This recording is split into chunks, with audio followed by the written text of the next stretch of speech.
Welcome to the September meeting for the Placerville Arts Association. I'm Linnell Phillips. Thank you all for attending today. Darby Patterson, Placerville Arts Association member, will offer a presentation today about her bronze work and her Caldor Tribute project. For our member share today, we will visit with Art Tour Live. If you would like to be a presenter or a member share in 2023, please contact me. We plan to be back in a physical meeting location no later than January, and also plan to offer a Zoom component for the meetings. Our presenter today, Darby Patterson, spent much of her life as a professional journalist. Today, she is happily obsessed with sculpting bronze. Those words may sound familiar because I did copy them from Darby's website. She has installed a few pieces in public locations and won awards for her work. Her most gratifying work is creating sculptures for clients who want to memorialize their animal companions in beautiful bronze. I have had the pleasure and privilege of working with Darby over the last few years. She was a board member with our organization. She also has been working very diligently on a sculpture that will be a public works as a tribute for the Caldor fire. And I've been working with Darby along the way. It's been really nice to be able to contribute to Darby's work and to be able to get to know Darby a bit better. Today, Darby's presentation will include the bronze process and her current project, a Caldor Tribute.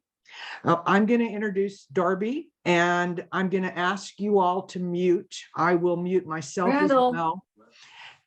And I'm going to share my screen and bring up Darby's presentation. Okay. I mean, there's technical stuff happening. Maybe it's the wind. Can you hear me now? I can hear you, Darby. You sound good. And I am working on sharing my screen right now so I can bring up your PowerPoint presentation. Do you see that PowerPoint? Yeah. I'm going to be able to run this from here, Linnell? No, I'm going to move it for you when you're ready to move a page. So just tell me when you're ready and I'll move the pages for you. But I am going to mute myself so I don't compete with you. Okay, so I can probably turn that down.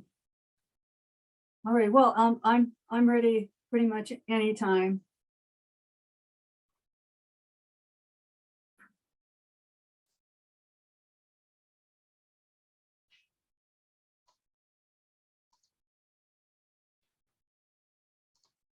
Ah, there you go.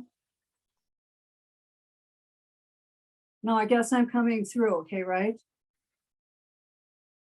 Yes, I can hear you fine. Okay. All right, so Forever Bronze, Priceless Journey, and the Priceless Journey is a tongue-in-cheek sort of thing because it really is priceless. It's so expensive to cast bronze that I constantly am wondering why on earth some part of me picked that to do. However, it's really gratifying, and like you all, I just enjoy being there and doing that. So you can go ahead to the next one, Linnell.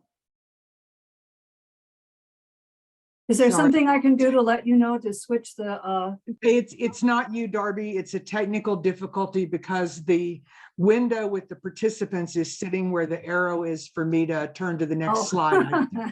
And there we go. All right. I think we've solved the problem. I should do better. Okay. Now. All right. Okay. So one of the things that I found is that, you know, the whole bronze process is kind of a mystery to a lot of people, especially since, you know, I've been showing down at the Studio 360 down in Placerville, and people come and look at things, and you know, I mean, they actually are thinking that I've got a chisel or something, and I'm smacking away at a piece of bronze. So I kind of want to go over that and really what it's meant. So in this slide, I'm kind of saying that, you know, bronze has been around for a long time, and actually, if it hadn't been around for a long time, we'd pretty much still be in the Stone Age. How about that? Now, I know some people are still in the Stone Age. However, bronze was the medium that changed cultures entirely. And that was because the alloy itself, which is made with tin and arsenic and and smelted copper and some other things that are added to that as well. It enabled a much more firm and resilient and harder material than anybody ever had before. You know, stone in Stone Age would break. And so this was the next best thing, and it actually really changed cultures entirely.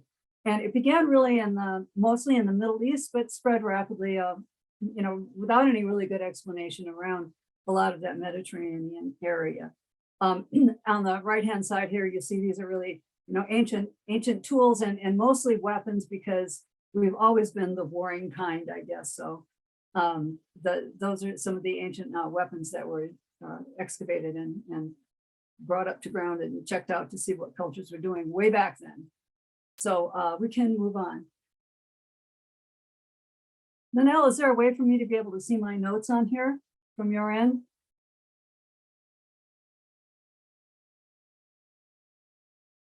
I don't see your notes in slideshow view. We might be able to see your notes if we went out of slideshow view. Yeah, don't worry about it. I can do it. No, okay. Does that help? You can see them at the bottom there? Yeah, no, I can't, but that's not because of the presentation. It's because okay, sure. Actually, I can see that. Okay. All right. Good. Next one. You can go on to the next one. Okay. I thought I'd accomplished that, but now I'm going to do it. There we are. Okay. All right. So here's some examples of bronzes through the many ages. And again, that's about 3,500 BC and perhaps even more that we made the transition to bronze. In the upper left-hand corner here is a bronze from Benin. Benin is near Nigeria and in Nigeria, and it's kind of known as the place. Right now, a great deal of the looted and relocated bronzes from Nigeria and from Benin are in the hands of museums and organizations throughout the world. And right now there's a move to return them because they were pretty much, you know, looted and taken, you know, throughout the centuries. And some of them are now headed home. Nigeria really was a hot spot for that. And down in the bottom here, we see the classic American bronze, which is of Remington. The picture in the middle here is my husband. I know you're laughing, okay. Let's see, and on the right-hand side is my first big idea in doing a bronze. That's about, it's a bust about life size, like about my size or any of us from the waist up. And I still have had him around for about 3 years, and we're going to go on a traveling show and see if we can find Pope Francis a nice home. So keep our fingers crossed. Of course, not my last big idea, because as Linnell knows, I've taken on one that's just incomprehensible almost, but we're trying to do the best we can. So let's go ahead and move on, please.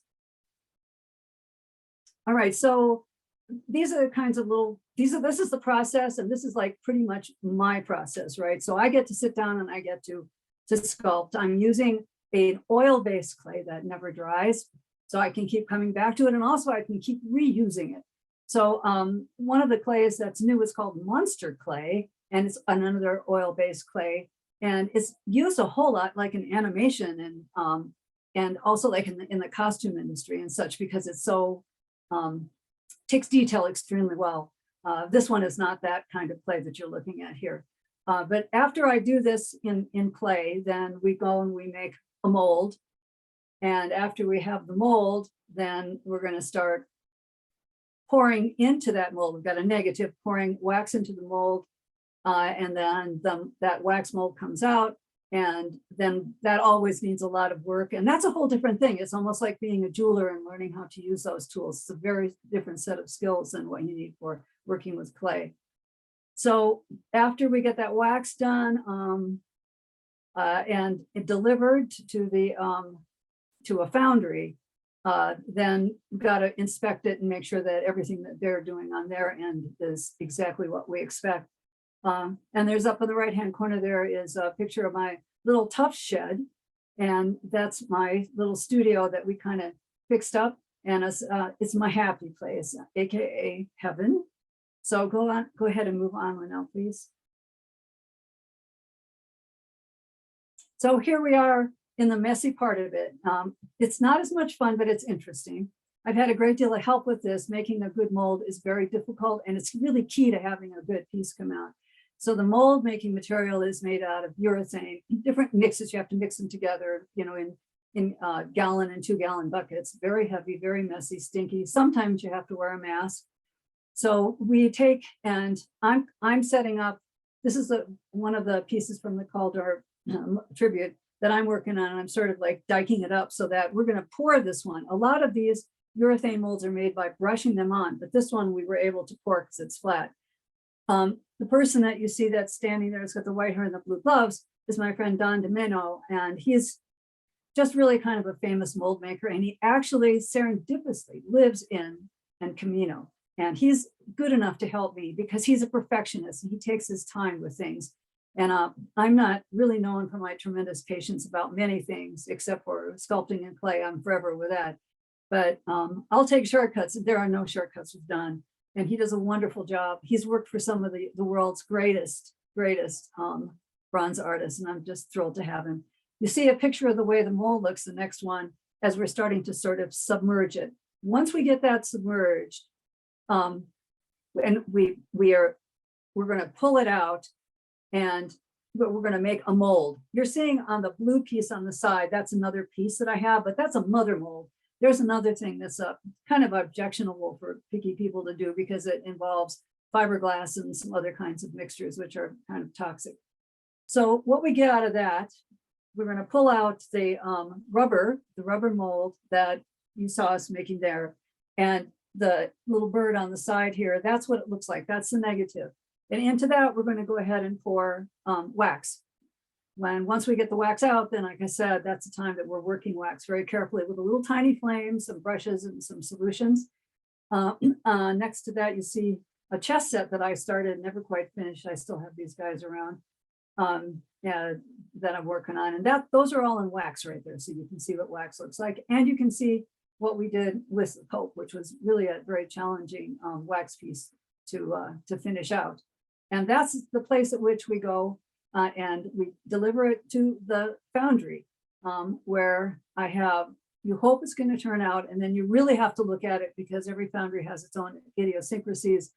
Some of them do a really good job of cleaning and some of them not, etc. And then you pay them a whole lot of money and you go home and hope like heck you're going to be able to sell something. So on to the next slide, please. Hey, Darby, can I ask you a question before you go to the next slide?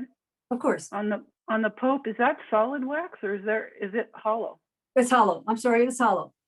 It's hollow because these processes require making these molds. And I think in the next slide, I think that's Sue. I'm going to explain that so we can go there. Right. So they've got the wax. And so what they're going to do is they're going to take that wax and they are going to put something called a sprue.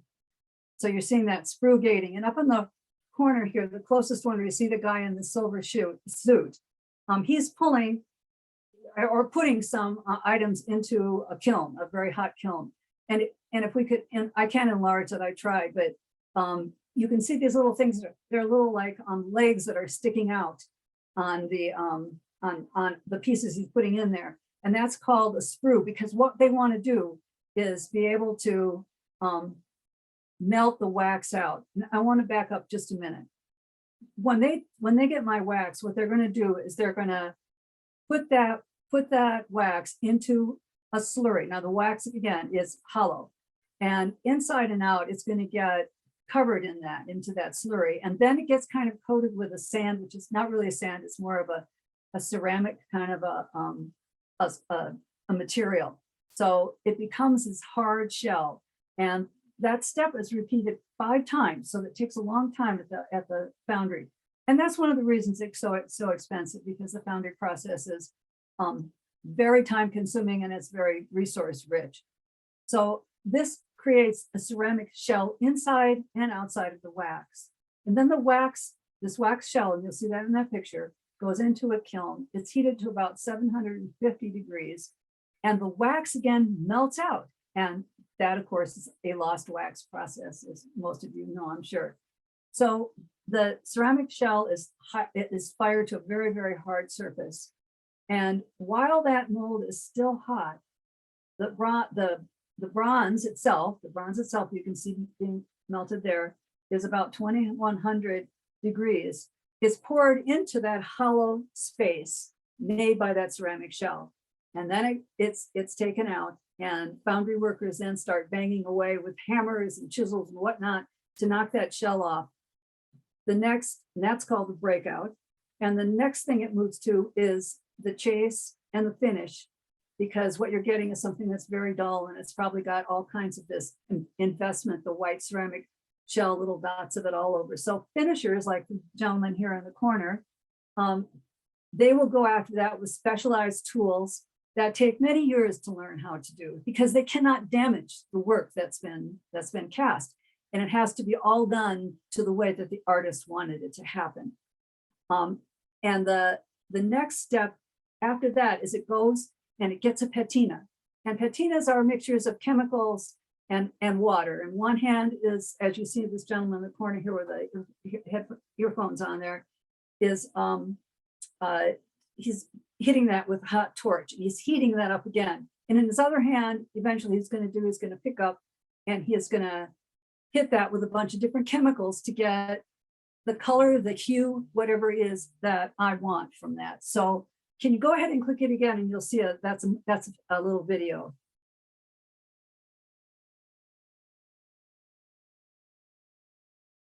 There we go. This was a foundry in near Monterey.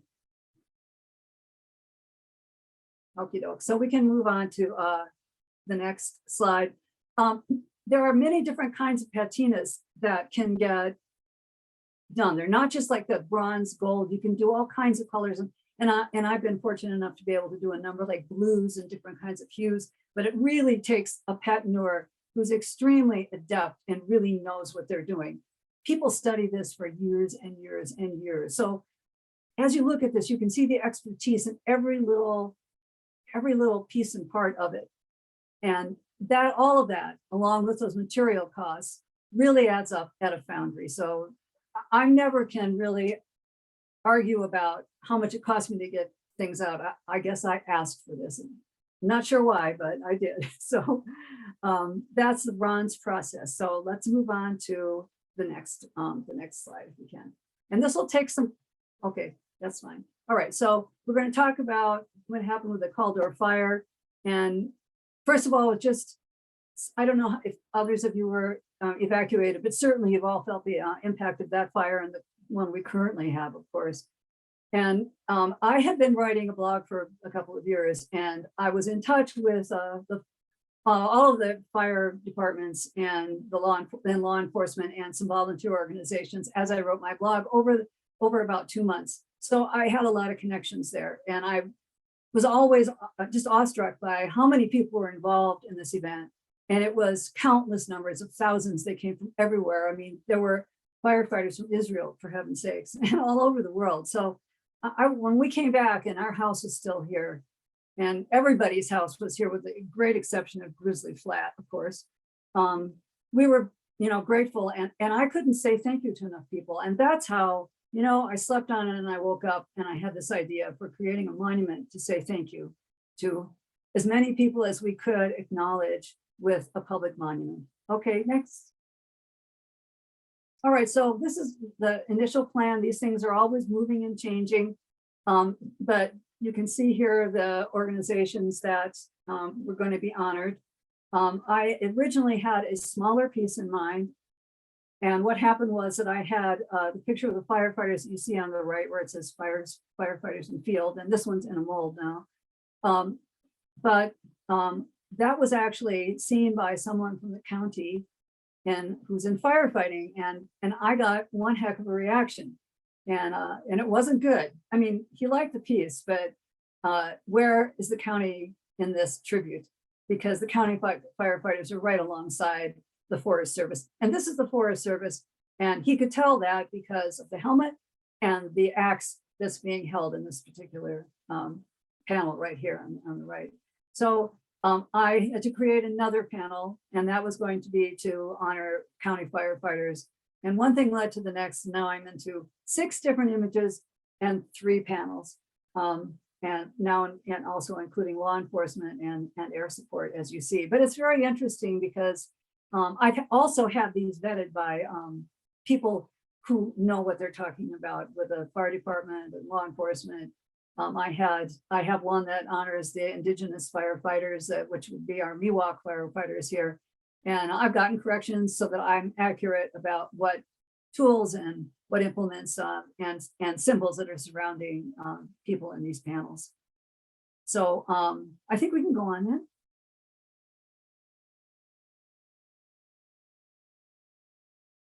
So this is my thank you to Linnell and all of you for helping me out and being my 501c3, because as you can tell, this is going to be a very expensive proposition with 6 images that need to be cast. And then of course it needs to be assembled, etc. Each one of those is going to be about $5,000 just to get out of the foundry. And then there's more expense from then on. So I've naturally had to abandon my fun part with the sculpting and launch into fundraising and applying for grants, and they take forever, and they kind of go into a black hole after you've submitted them and they don't talk to you. So I have no idea where I am with that, but I appreciate very much PAA's help with this, advice, guidance, and serving as a 501c3. I mean, I'm extremely grateful.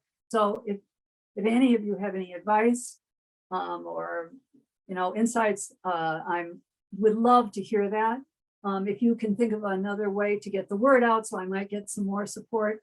I do have it's called IOB. It's in your own backyard, IOBY. It's just like GoFundMe, but it deals a lot with artists. So I have a fundraiser online. The URL is, or the name is, this is on my website, and you can see all the information on there. But right now I'm sort of actively in that very uncomfortable, and it's not a happy making thing, the fundraising part, let me say that. So anything any of you can think of, I just would love to hear, or opportunities to talk to groups, and because lots of times that makes a difference with gaining support throughout the entire process. Now, does anybody have any questions about anything, or what you're looking at, or anything on this slide? Darby, this is Sue. I have a question. Uh-huh. So I have a question for you, if you don't mind. Sure. That came to me while you were talking about the process of the foundry. Well, I got a lot Okay. of questions, but the one I thought of most was, because I'm kind of a control freak. I'm not saying you are, or even asking if you are or not, but there's a big level of trust with the foundry. Yeah. How do you, I mean, how do you get past that? Well, I'll tell you what happens. It's really interesting because I've been involved with lots of foundries. I worked at a foundry for a little while. I didn't discover this until I was like almost 60 years old. And then I stopped everything and I just kind of got into it, including working at a foundry. And not that I could do any of it, but I watched it all. So every foundry is different, and getting the right people at a foundry that you can trust, that have these decades of experience, is key to being successful. So there was one that I used, and I'm really not going to mention, that I liked for a long time, and they did a good job. And I have my nose in it from pretty much from the point I hand it over and I see the wax, and it goes to the wax, and they'll clean up some more stuff, and then it's goodbye, adios, it's trust.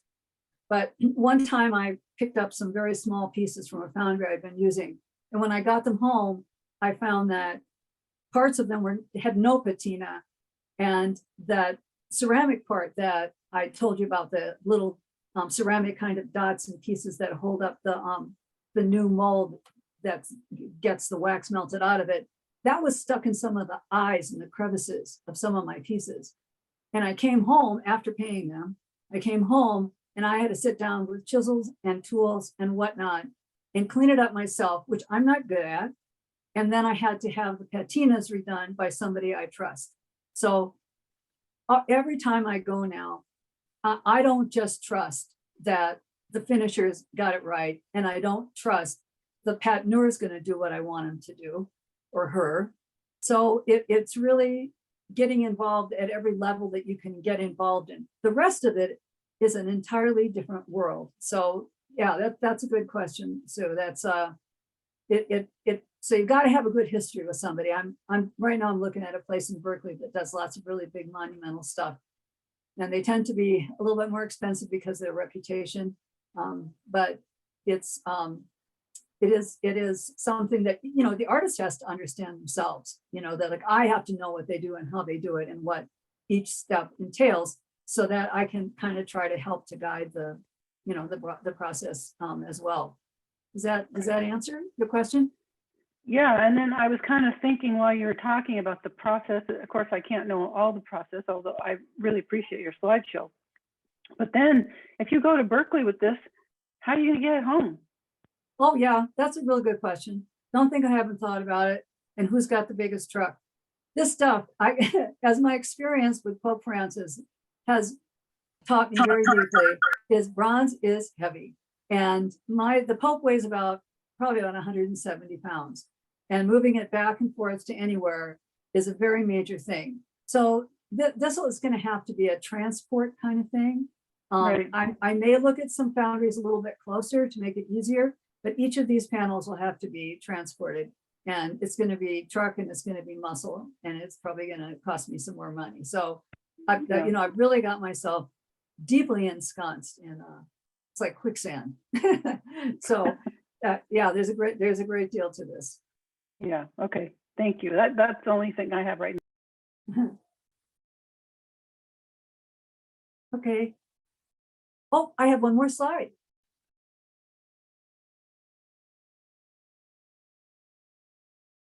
Okay, so this is supposed to slowly fade in and disintegrate. This is me after it's all over, only I look better than I look better in the picture than I think I'm going to look when I'm done. So that's it. And thank you very much for the opportunity to do this. It was fun. Hey, Darby, it's Sue again. Did you find a home for the Pope yet? No, Okay. no, you know, I've reached out all over. You cannot read the first thing is the Vatican, and there's no way to get through the firewalls of the Vatican. That was my first thing. I've sent hundreds of postcards out to Catholic churches with pictures and a pitch, and yeah, you know, I'm just having a really hard time reaching the right people. I'm hoping that someone will purchase the Pope and donate it to their church home as a memorial tribute that they'll leave back as their legacy. But I haven't been able to break through that. So I'm going to show him if I'm accepted, down at the show in Rancho Cordova. But then I'm going to go over to the Bay Area and see what I can do over there, and it's just going to take making the right connection. Yeah, and has this piece for the Caldor fire piece, has it found a home yet? Oh yes, oh this is great. Now, yeah, this is like the first sort of public announcement. This is going to be erected down on Pony Express Trail in the middle of Pollock Pines, right across the street pretty much from the county fire department and all of the services that are down there, where people come to do their shopping when they're on their way up to Tahoe or camping, etc. It's going to be by the historic 50 Grand restaurant, which is about to be reopened after a massive remodel and after being closed for 2.5 years. It will be right on the street, right outside of their restaurant. And it really is a perfect location because it, like, in terms of the, tourists and traveling traffic, there's a lot of it there.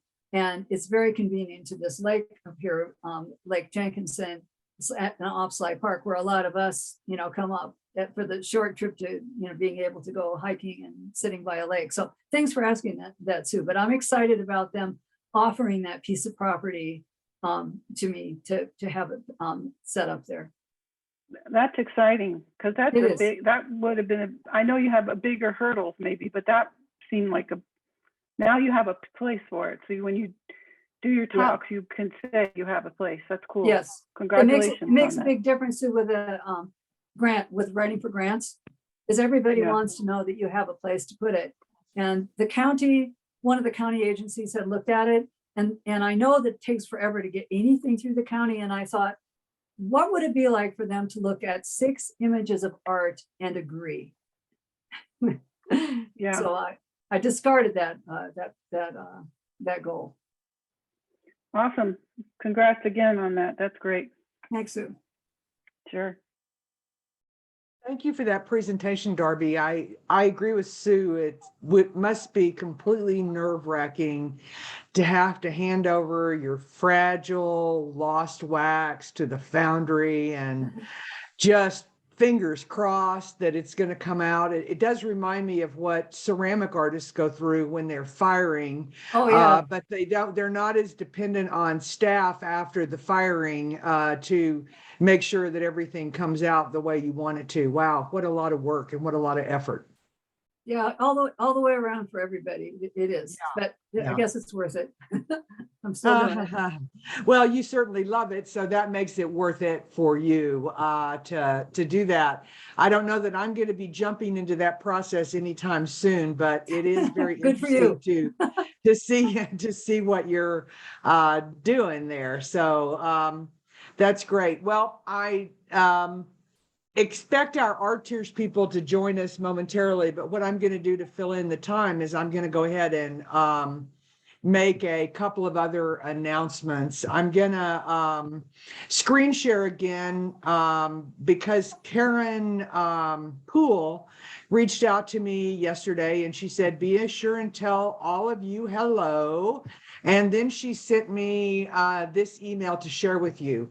I, being Karen Poole, have such exciting news. I am one of 30 teachers participating in Tamara Laporte's Lifebook 2023, a year-long program of video courses about creating art to bring more well-being into your life, express yourself, develop, and grow. The course will start in January, but first check out a special free gift from the Lifebook team. The Lifebook taster sessions running from September 25th through October 9th. Each of the 30 teachers, including Karen, will be giving a free video class over the 2-week period. But that's not all. There will be opportunities to win a free place in the full Lifebook course and other freebies and giveaways as well. Nearly 20,000 people enjoyed last year's sessions. Don't miss out. Here's the link to register for this exciting, fun, and free event. I'll copy that and put it in the chat when I figure out how to do that. I don't have as much real estate with just this one computer as I typically have at my desk, but I'll try to get this link shared out to all of you. Karen, as many of you know, moved to North Carolina, and she is loving life there, which is really great. She says she has not found an art group at all, and she really misses us tremendously. And she's agreed to offer a presentation at one of our member meetings next year. So we'll discuss that at the program committee meeting coming up. But that link is now in the chat if any of you are interested in tasting the session of Karen's work. And I know that she had to do a tremendous amount of work to set up these classes that she offers. She had to learn a lot about videoing her presentations and making them look as professional as possible. So I'm looking forward to seeing the taster and seeing what Karen's accomplished. Reminding everyone that I've taken these tasters for the last few years. I even signed up for the year-long program, and it's a pick and choose, and it's pretty fun. That's really great that Karen got in on that, because it's worldwide. It's the gal who runs it is in England, and she invites teachers, and I'm sure she screens them, you know, to have the best teachers and have a good variety. So I've already signed up for the free thing. I sign up for it every year, the free part. I've only paid for it the year-long once, but it's fun. It's just fun. So you got check into it, you guys. You don't have to do every single one. You can just pick and choose. I'm looking forward to Karen's. Very nice. Great. I sat and talked with another artist that is not yet a member of our group, but she's recently retired and thinking about joining us. And she was saying that, talking about, I'm not sure what to do next. I don't know what kind of art I want to do. I just don't know. And I mentioned that our group, and then exposure to things like this life book that Karen is doing, are the kind of things that really expand your mind as to what's possible. We even talked a little bit about your mosaic group, Sue, that you participate in on Fridays. And she's a long time resident of El Dorado County. She had no idea.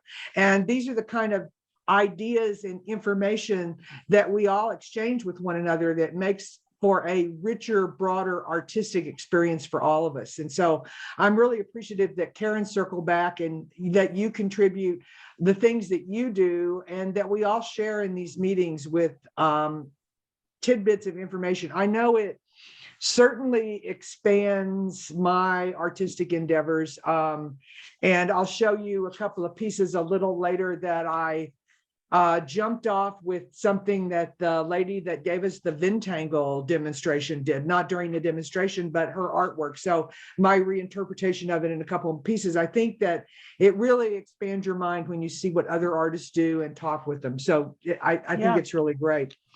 And we have for the Motherlode show, we have 4 workshops happening. Wow, that's awesome. And they're free. They're free. That's awesome. That's awesome. Yeah.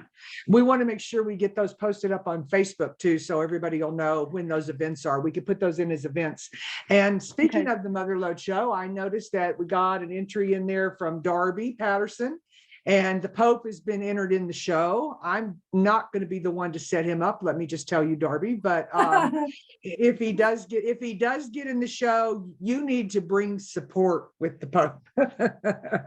I know you're planning to. I'm just kind of teasing about that, but I am reminding you all that our call to artists for our 56th National Motherlode Art Exhibition is open, and it will close next week on September 23rd. Our venue this year is the MACC in Rancho Cordova, a beautiful community-supported gallery in the old mill station.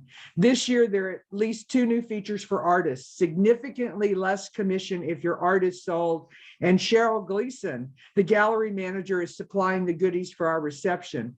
We're looking forward to our evening reception at the opening of the show.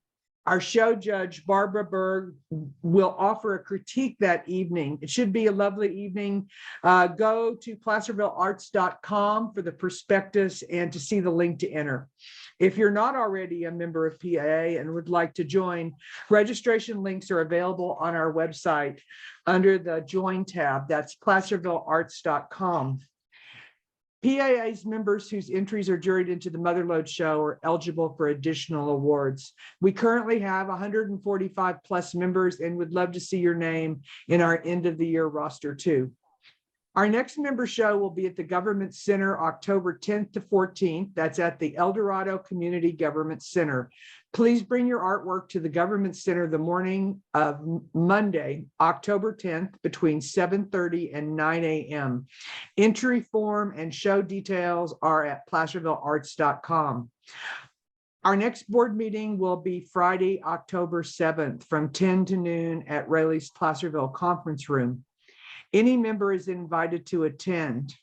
We have openings on the board as well as advisory and committee volunteer opportunities. The best way to find your fit is with PAA is to join us at the board meetings and see if there's any project or event that interests you. Our art lunch next month in October will be on Thursday, October 13th. Check the October newsletter for time and location details. If you haven't joined us yet for an art lunch, they're fun. We have had 8 to 10 people at these lunches, and always someone unexpected shows up, and the conversation is interesting, sometimes talking about art, just sometimes talking about life.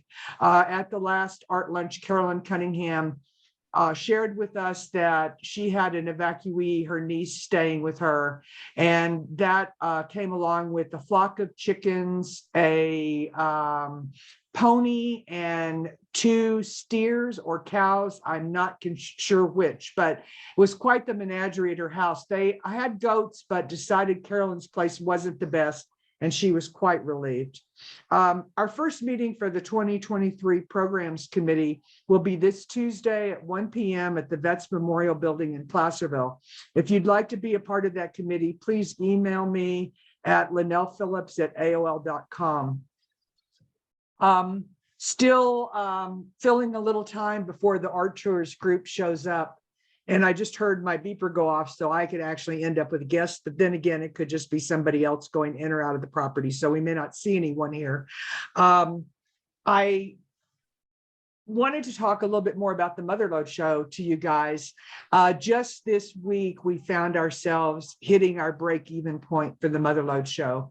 And that may mean, and I don't want to make any promises yet, but it may mean, depending on what happens in the next week with our entries, that we are able to actually push a little bit more money to awards. It's our intention to break even at the Motherlode Show, but we do not need to make a profit at that show. We just want to cover our expenses. So we like to reward the artists if possible, and that could happen as well. But I really want to congratulate that committee. Both Sue and Donna Nelson have been working very, very diligently to do a campaign where they reach out and touch as many artists directly as they can through events that they're attending, social media platforms, going into different Facebook groups and posting up our call to artists. We've actually spent less money on our advertising this year than we have on any of our recent years for our call to artists, and we expect at least as many dollars in entries this year as we've had in the past couple of years. So we're very excited about that show coming up. We're also excited about our show at the Government Center in October. Any of you that are available to volunteer to help set up that show the morning of, that will be great to see you. And I see that we have our first studio tour artist coming in, and wouldn't you know, she's supposed to be the very last one to talk to us today. So that's the way life is, eh? We get the last one in first, but we may end up letting her go ahead. Hi, Suzanne, nice to see you. We're just finishing up our administrative part of the meeting. We actually don't see you yet, but we see that you're there. Let me see. And so you need to turn your video on. Video. Oh, okay. Good. There we go. That looks like what we're looking at here. Great, Okay. great. Well, you know what? We're already recording, and you're the first studio to join us. And so Oh boy. let's just do this out of order. We're ready for the studios because we finished up a little early, and I'll just fill in talking around it. But why don't you tell us who's at your studio this week? Okay, so there's myself, Suzanne Haydu, and there's Nora Winkler and her sister Cindy, who is not here. But Nora can speak to that when I get to her. We actually have some clients here right now. So of course, yes, wonderful. So anyways, why don't I just go ahead and tell you a little bit about myself, and then I'll break in with her. Right. Okay, so let me turn this around. Okay, so what happened? Okay, so this is one of the main rooms when you walk in, and those pieces on the wall are mine. So I do watercolor, but I do mixed media under paintings. I try to limit the colors in my paintings. I used to work with 3 main colors, but now I have a lot of these similar colors for these pieces. One of the new things I've been doing is because I'm going to do a show in the Bay Area in November. She wanted me to do animals because I had done them for COVID for my granddaughter. So I have these little animals, you know, this is a little lion. I mean, they're kind of not what I would normally do. Can you see those? I don't even know.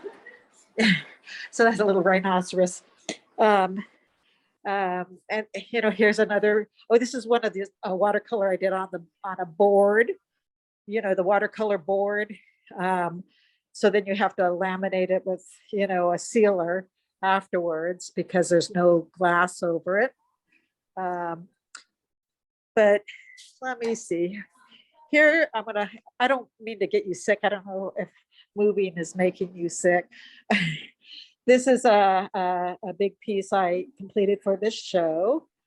And this year, just walking around, you can kind of see my house, how I have it set up as a studio. Here's another piece, and you'll see there's a lot of metallic. I use a lot of gold mica in it. Now I'm not going to walk down the hall, but here's some big paintings on the wall. I used to love doing these really big paintings. I'm not sure if I'm going to continue doing so many big paintings because Jim Guinea was my framer, and I can't get anyone to frame for inexpensive as he did.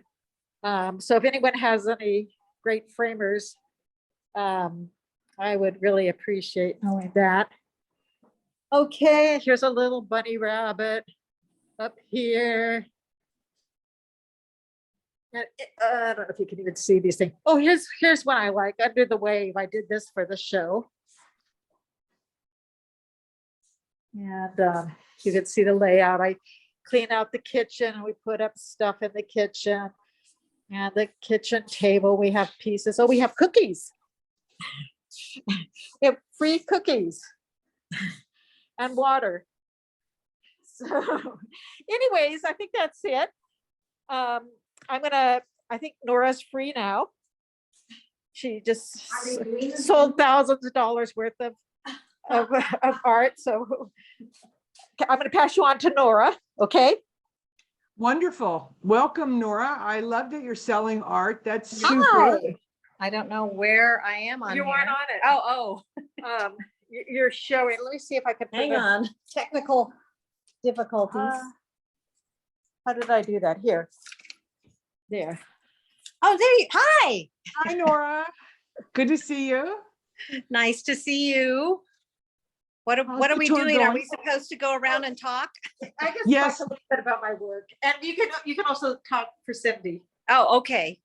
My sister Cindy is also a ceramic artist. And her last name is Chapino. Yes, Chapino. Yes. Very nice. All right. So show us a bit of your art. We are recording. Okay, now I'll switch around. Okay. Okay. A lot of mine are very organic. This is an arrangement in the vase that I did, and the two little vases or chopstick holders are on the side, and these are all fired to cone 10. So that means they're vitrified. They're very watertight. They're like glass. And here's some more pieces. And Cindy's pieces are totally different. I don't know if you can see. A lot of hers are porcelain and some are cone 10, but she puts a lot of time. I don't know, can you see her?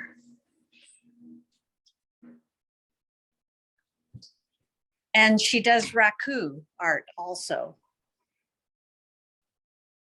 So there's a distinct style between the two of us. And we're in the lovely Suzanne Haydew's home.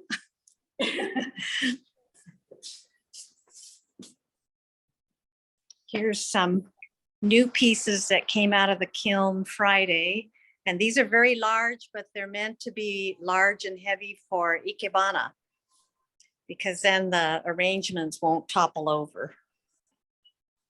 And I hope you're not getting dizzy from me whipping around. It's actually working very well. Okay. And a lot of people ask why we have two lids for the teapots. Like you notice Cindy had 2 or 3 different, whenever you fire teapots, you often get problems with the lid, or they might crack, or you might break one yourself. So you always get 2 lids with your teapots with us. It's sort of an insurance thing. And this is a new Chino glaze, and it comes out like this. That's kind of a cool technique we've been learning. And lots of little plates and platters, big platters. And I don't know, did we go into the serving area? Oh, the new thing I've been doing are bells. And I sold, these are the last 4 that are left.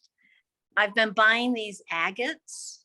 They're rough agates that people would cut cabochons for jewelry making, but I like them just rough. And I made bells that they hang from. I don't know if you can see that. And so that was a item that seemed to be popular with a lot of people. Joe, you can take green, but I'm in the meeting for another hour. And that's about it.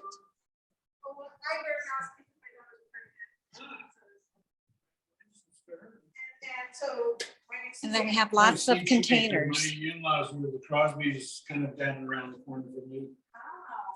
And that's kind of Coming it. up to have dinner with them, and I said, well, So is there anything else you need me to cover? We just had someone come in.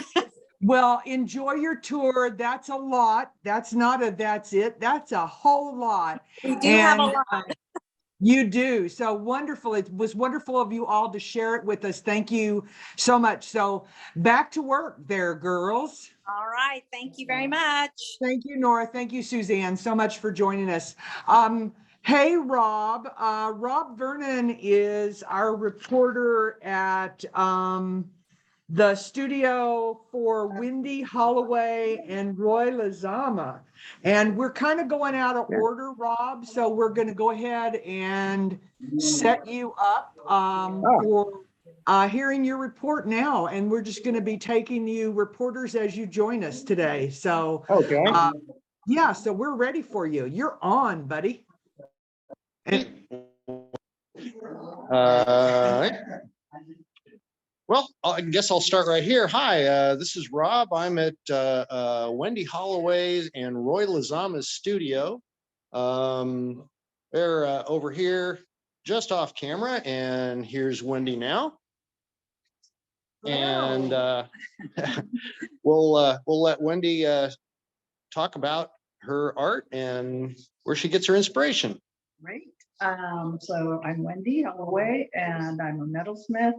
I am inspired by Greek mythology and the artifacts of Greece. So I spend a lot of time looking and reading, and then that kind of shows in my artwork.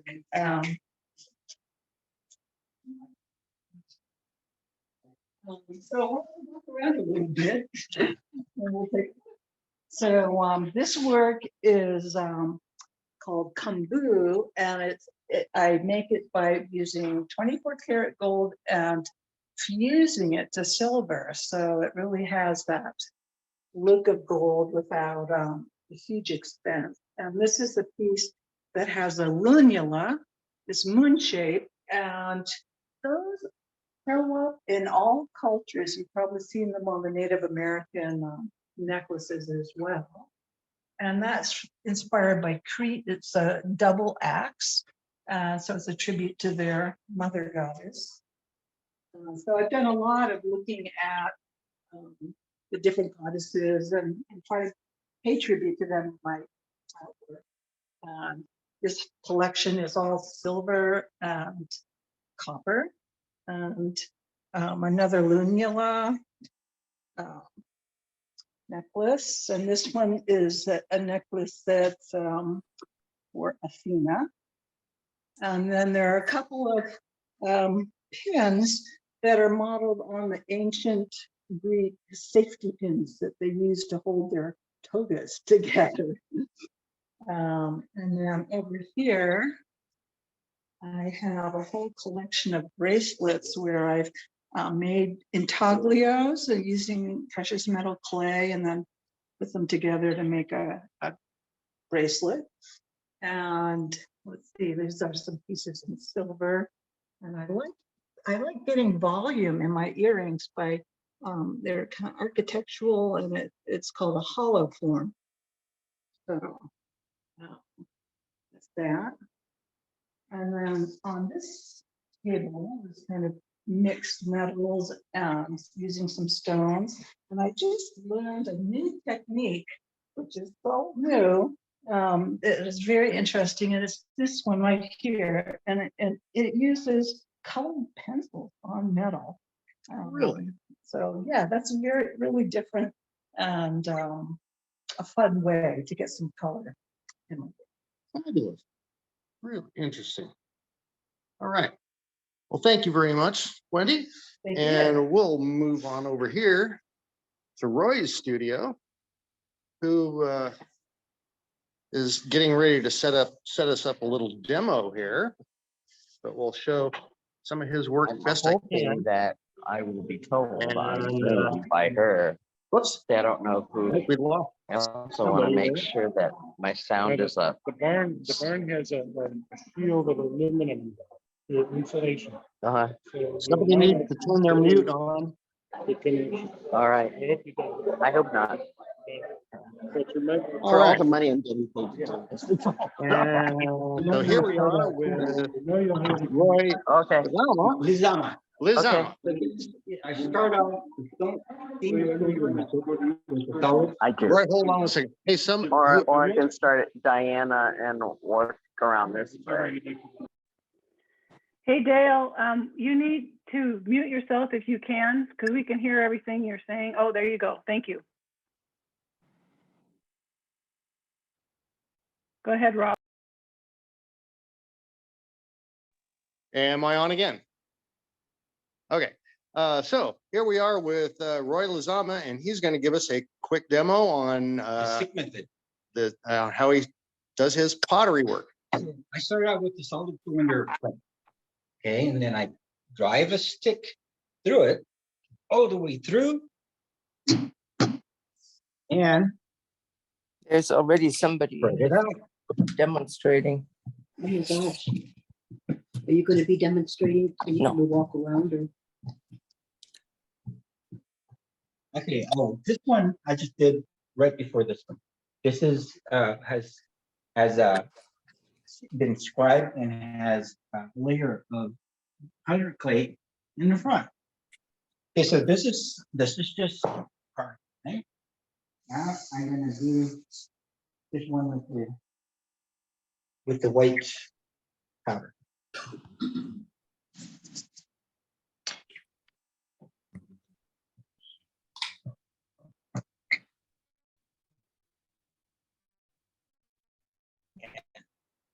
As you expand it, it cracks and show more of the cracking effect. But all the way up to the big stick. And these are my flat. This is a 1/2 inch.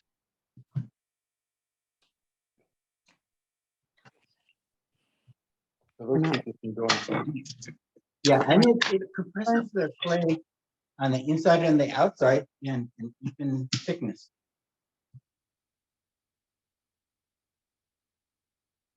And you can see the more it enlarges, the more the cracks. And now we decide which one's going to be on the top. I mean the bottom. I think it's the bottom. And a thinner slat here.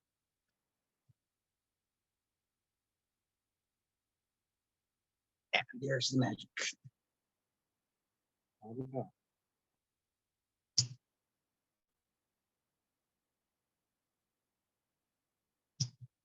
yeah. And it's so strong that I could just take it, stand it up. Wow. How about that? Well, thank you, Roy. That's how to make a seamless tube. Strong. That's great. Thank you, Roy. You're welcome. Thank you. All right, we're out. Hey, Rob, that was great. Thank you so much. Hi, Glow. Nice for you to join us today. Hello. Hello. Thank you. Yes, there. thank you. Thank you for loaning us Rob today. We really appreciate it. That's super. We Yeah, I'm gonna really go home and enjoyed try that. Hey, for sure. I think that demo was really fun. It was nice to see the whole studio there. So we've been going a little out of order here, but we've been doing it based on when people are joining us. And I see we've had a few more people join us. And I want to thank both Wendy and Roy for being available today and letting us join us at their studio. It's awesome. And we've got it all recorded. So look at you two, aren't you cuties? Oh, that's great. So thanks for being with us. And we're going to move on to our next presenter. I'm muting any of you guys that have come in that aren't muted. So I'm trying anyway. So I'm going to go back through and grab a couple of you. Thank you, Rob. Thank you so much. I'm going to there we go. All right. Now we are going to move on. I've got a couple of artists on here that may be alone in their studio, so we're going to go ahead and get them taken care of. I see that Corinna is on. Corinna, do you want to go ahead and talk to us? I'm going to unmute you right now, and we're going to put the focus on you. All right, we're trying anyway. Okay, I got you now, Corinna. And we're gonna, yeah, let's see if we can get the focus on you. Start talking and we'll see there. Hello? Hi, Corinna, I can hear you. Can you hear me?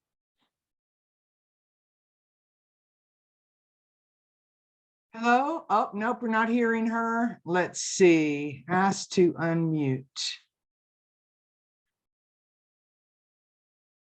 Okay, you can hear me? There we go, Corinna, we got you now. Can you Your hear me? bandwidth is kind of bad. Yeah. I'm very swallow now.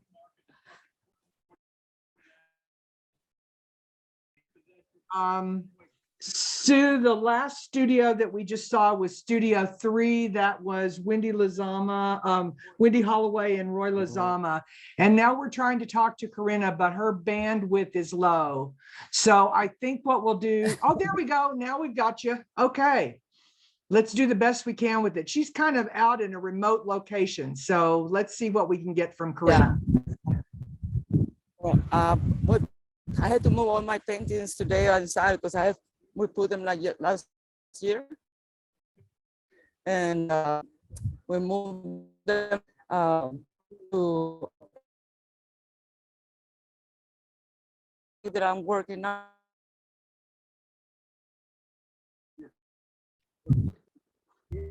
And I tried to go to shop and I'm gonna make something to put in yesterday. It looks very nice, but now I put them and here. I don't know if you can see. So I have to use my computer. Kind of crowded with paintings at the moment. So, I don't know if you can see. So today it's been a couple of people because I have a lot of wind and a lot of, well, a little bit of rain.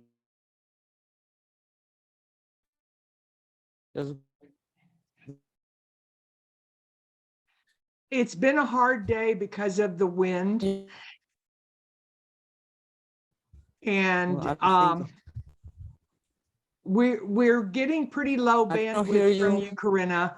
But I think what you guys could see from her studio is it's a very unusual place. So I really would encourage you to drop by and see Corinna in person because it is fun to see her location. So hopefully you will be able to stop by and see her soon. So we're gonna move on, Corinna, because it's a very low bandwidth with you. Okay. So everyone will just have to go see you in person. Her art is really worth it. So go stop by. I'm going to run you into mute again, and thank you very much for being with us today, Corinna.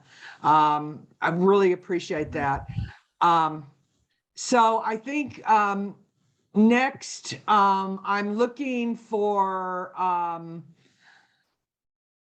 Aggie Gillespie. Are you there?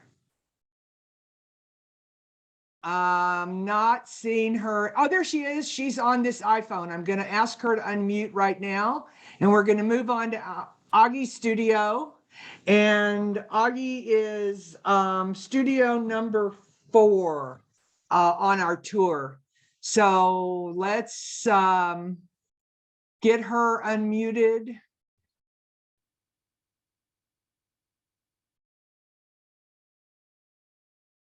Okay, I'm unmuted now.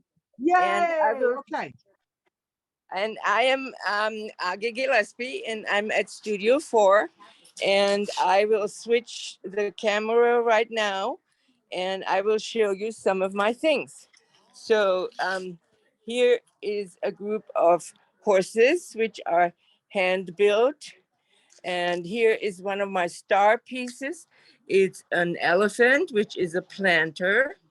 And here is my absolute star piece, which is a donut form, which is 15 inches high.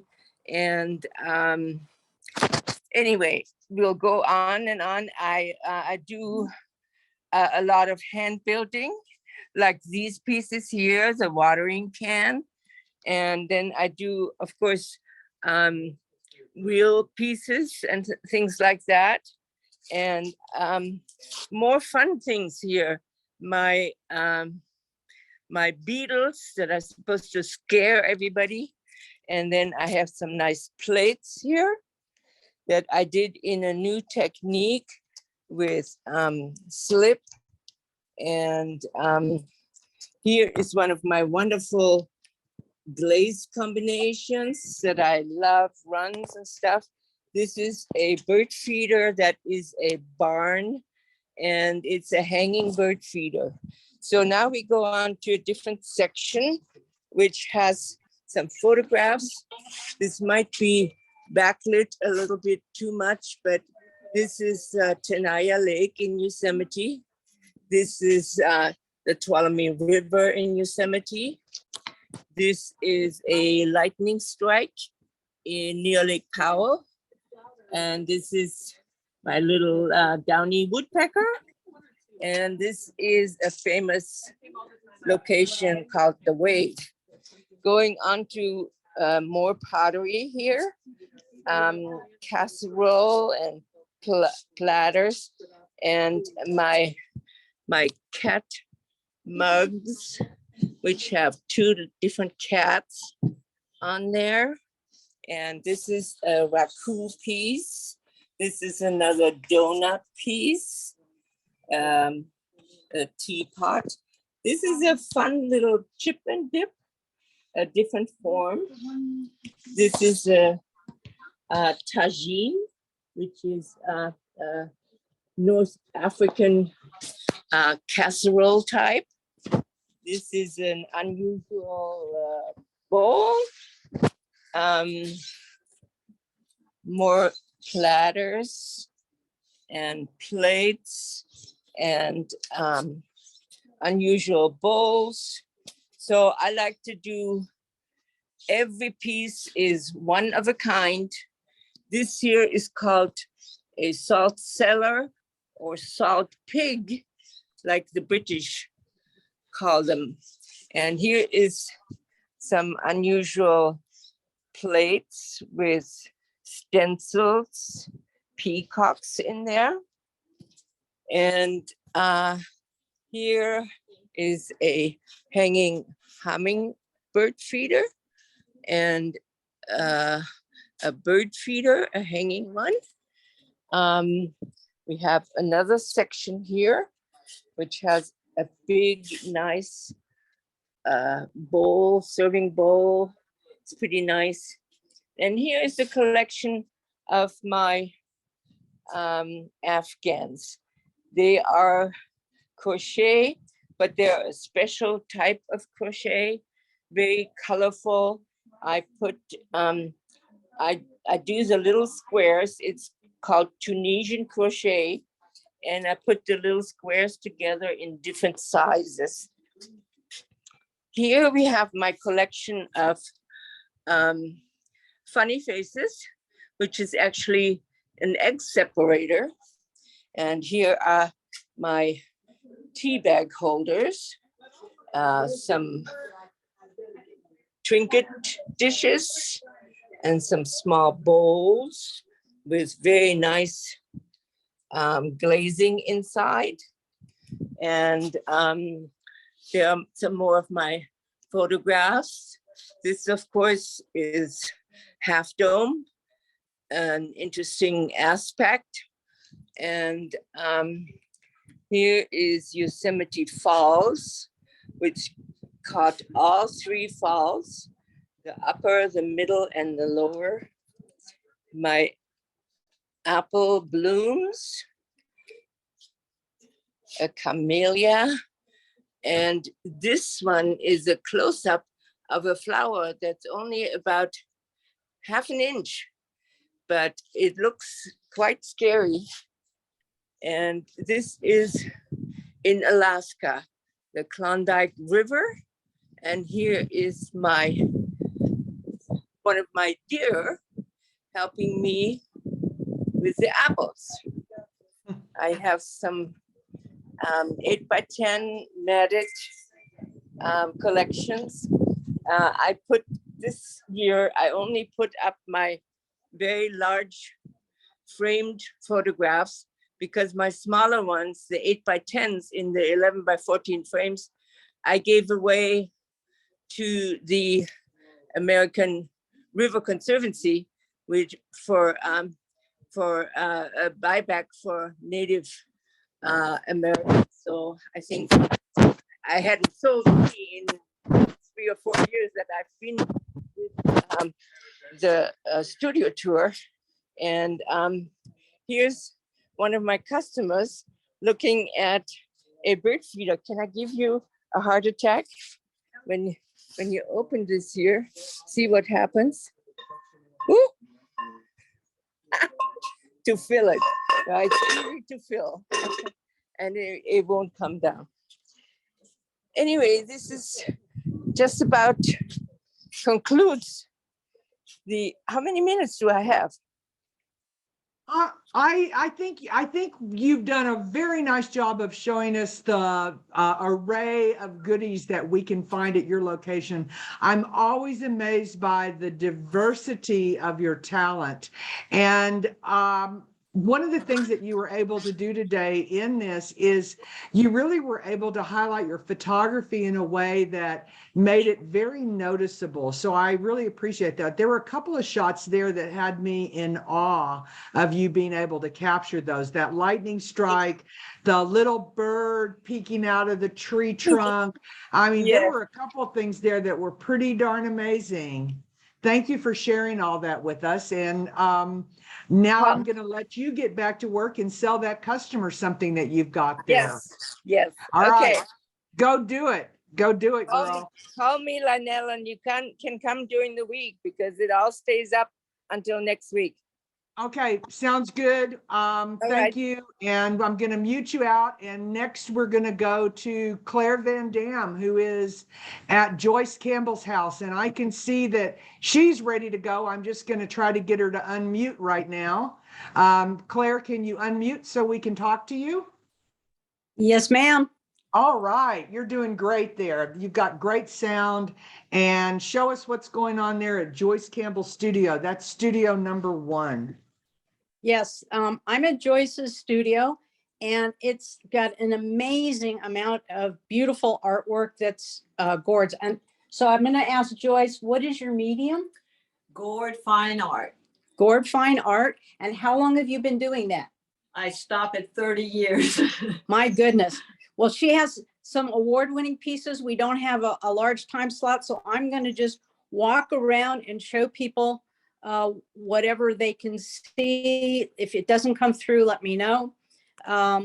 So I'm starting at the entrance to her studio area, and she has some beautiful things on the table.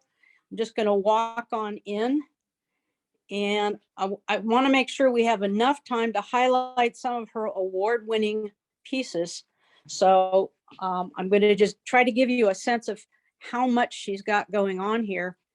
If I'm going too fast and make you dizzy, I apologize. So walking over to the table, I'm going to focus right now on the center of it. And in there, she has just been awarded at the California Gourd Society Best of Show. And for these figures in the center. And I'm going to walk around. She can turn them for us because they're elaborate on all sides. And the middle one's a drummer, and you can just feel the motion. And this is all out of gourds. And here's someone on this end. And below that, we've got also some really amazing gourds. Look at the intricacy on this one here. It's amazing. And each one of them has a different feel. That's one of the things I like about it. They're not all in the similar motif or mood. So that's really fascinating. The intricacy is totally amazing. Sorry if I overused that word amazing, but it's amazing. There's a giant gourd. It took a year to grow this and a year to dry it before she could even start working on it.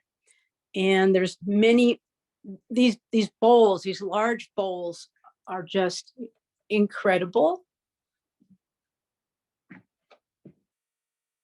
Lots of color, and I'm not sure how she gets that color into them. I make my own alcohol inks. She makes her own alcohol inks to do that.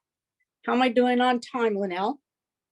Well, I'm so fascinated. I'm not paying attention to the timing, but I do thank you for covering that location for us, Claire. Give me one more second. One more second. Yes, absolutely. I promised that I would also show a different location in her studio where she has this informational, instructional display. And I understand she also does classes, and she's got the tools on display, and she demonstrates how these gourds are worked, and she has information on how different countries do the gourds.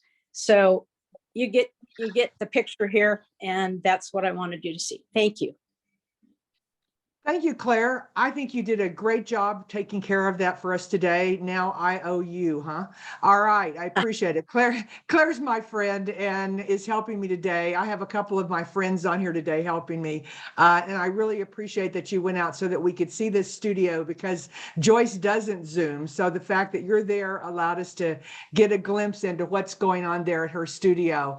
I'm gonna go ahead and put Dale Wallerstein on next. So I'm going to unmute Dale if she's ready to go, because Dale is also another of our guest reporters. And I don't want her to have to spend all of Sunday afternoon waiting for her production. So we're going to transfer over to Dale. If he'll start talking, Dale, then it'll take the emphasis off of Claire. I am very happy to be doing this with you because I've met wonderful artists and beautiful work. So here we are, and I wonder how to get this big. There, this is Diana Erickson. Diana, you want to say anything about your work? And hello, I do jewelry, one of a kind, and limited edition jewelry, mostly sterling silver, also some copper and gold. These are some cloisonné watches. This is a new addition to they're so beautiful. New addition to my collection. It consists of vitreous enamel on fine silver, and the watch faces are then sent to a watch company in Oregon, who makes them into these beautiful one-of-a-kind watches, and they come with a lifetime guarantee. Wow. And lifetime batteries. Nice. These are some of my earrings and rings that I have made. The earrings are all fine silver or sterling silver. And the rings a variety of stones. Beautiful. Oh, these are pretty. I'm sorry, moving quickly, probably. These are also enamel on fine silver. My rose petal earrings. They have a texture of the rose petal veins and then several layers of transparent and translucent enamels to create the illusion of a real rose petal. Beautiful. What do we have over here? This is my vineyard collection, inspired by all the local wineries we have up here in the foothills. Nice. Different designs featuring wine grapes. Thank you, Diane. Oh, I wanted to show these beautiful pendants. A variety of pendants incorporating different stones. Wow. Well, thank you very much. And I sure hope that a lot of folks come either today or next weekend to see your work. Yes. Thank you very much. Thank you. Thanks. Let me move on to the next one. Okay. Thank you. Debbie, are you ready?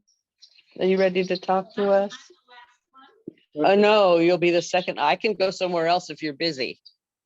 I'll go. Right here. They are busy. This is Debbie Clausen's work, and she is coming in any moment so that we can meet her. But while she's finishing what she's doing, I will show you some of her work. I really like this. Of course, that's because I like fly fishing, but that's a beautiful piece. There you are. Would you like to introduce yourself? I'm Debbie Clausen. Uh-huh. I'm the artist of these pieces. And how long have you been doing art? Forever, I think. Is that what you told me? Forever. I've been sketching forever. Then I started with painting on porcelain. Wow. And learned color and brush strokes. And then I went into watercolor and then into oil painting. Shall we show them your nice bear boy? Okay, that's my latest. His name is Otis. I went up to Katmai to Alaska and got to know the bears of Alaska, the Kodiak grizzlies of Alaska. And there was an old boy named Otis who I just love to paint. Obviously, I like to paint animals. Uh-huh. And I like old cars and trucks as well. Oh, and I see some here. Nice. Yes, yes. And so, and I always put a little twist of humor. Try to. I love it. And this is so darling. And you know, I was doing a shared inspiration with a friend and of her bear, so I put him in the old truck. Love it. Is that your truck? No, I take pictures of old cars and trucks. Oh, nice. And then use them, and I drop different animals into them. So that was, I put a little smile. And you're doing ceramic work as well. Right, I do overglaze painting on porcelain. Wow. So I do that too. That's very relaxing. I don't know if I'm supposed to pick up art or not, but yeah. I felt this and it's just so lovely in my hand. There it is. There's my hand. This this is my artful hand. That's right. Anyway, thank you very much for sharing your art, and I hope a lot of people could come and see you. Yes, come see us. Great. Okay. Take care. Thank you. I'm off to my next room. This is Randy Honorlaw's gallery, and it's so lovely. And we have 7 artists here. And are you ready to talk to us? No, she's swallowing. Should I come back, Trish, or are you good? Cook, is it a good cookie? Is it an artistically prepared cookie? Was it biscotti? Oh, yum. Oh, yum. So while you're sipping, I want to show some of your jewelry here because it is lovely. And you ready to say a couple words? See, now my eye goes to certain, I love this pendant. Thank you. So tell me about your work and what you like to do. I'm Trish Rickard, and I'm a metalsmith, and I've been a gemologist for over 40 years. Oh. So my love truly is the gemstones. Mhm. And so I try and showcase hand selected stones and make fabricate a piece around them. It's beautiful. So you pick the stone and then decide how you're gonna set it. Yeah. It's just, this card holder is just stunning. Oh That's my. actually boulder open. Yes, Boulder open. isn't that Yes. beautiful? So like this piece, for instance, I call snow state. I love that. And it naturally occurs. It's called dendritic agate. Is actually what the stone is. So I kind of look for stones that have a picture. Yes. So Isn't there something called picture agate? picture jasper. Jasper. And I've made a lot of pieces and sold a lot of pieces through the gallery of picture jasper. And what gallery do you show at? Gold Country At Artists Gold, Gallery. and a lot. Are all of you here from Gold Country? Almost all of us. Yes. Almost all of us. Good. So hopefully y'all watching and hearing this today will go to the gallery. I hope so. I'm sure they will, because they're all your buds. Yes. So thank you very much for showing us your work. It's just lovely. Thank you so much. Thank you. Bye-bye. Want to go? Yeah. Hey, Randy, how are you? You are on right now. Well, hi, good afternoon, Rolling. everybody. Welcome to my studio. Take a look around. If you haven't been here, I built this building a few years back, and I love showing shows here and having other artists. Yes. So a lot of the stuff you see on the walls is mine. Beautiful. Originals and prints, and I did a PAA demo a few years back. Oh, nice. I don't like doing those, as you could tell. Uh-huh. But it's been enjoyable doing all this artwork and having other. You had a favorite in here, a new piece. Let's take a look at that. Yeah. We're gonna come over to this wall and look at the wine. No, okay. Yeah, we're having a little bit of wine here today, yeah. I love So your the colors just pop.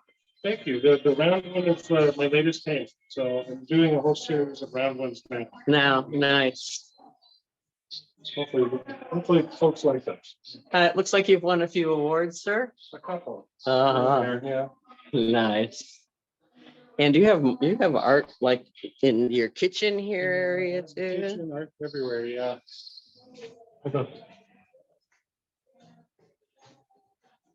That's nice. The whole building is designed to be doing just this. For just as a gallery space, and then a gallery space to share with other artists, which is lovely. Anyway, many of you, I'm sure, have seen and even purchased Randy's work, and we're so thankful that you're here for Yeah, this. there's a few holes, luckily. Also, which means what, you can use more art here? I could use more prints. Well, you should get to work, sir. Yeah. Thank you very much for Thank you. hosting this. Everybody. Sure. Say bye. Bye. Hey, Jack. Good. How are you? Yeah, we're live. Isn't that good? You did. Look at it's such lovely work. And you were telling me when we were talking earlier about some of the wood that you use and how you salvage. Would have been firewood. Isn't that something? That would have been a shame to put that in our fireplace. Almost everything on this table. This is all salvage wood. Almost everything. Wow. It's really lovely. Thank you. It's like, can I touch one? Of course. Of course.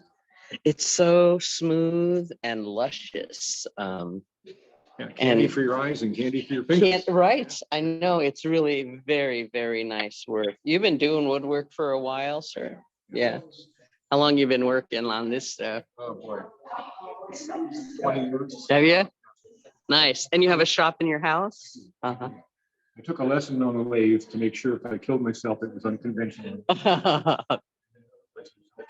It's beautiful. Well, I know that it's lovely. I've seen your work before, and I hope that people enjoy the pieces that they buy from you. So thank you for visiting with us. Thank you. Come see his stuff. Hi. How are you, Michael? Fine. You want to tell us who you are. Yeah, my name is Michael Maloney. I'm mostly a wildlife and landscape photographer. My background is 40 years in photojournalism.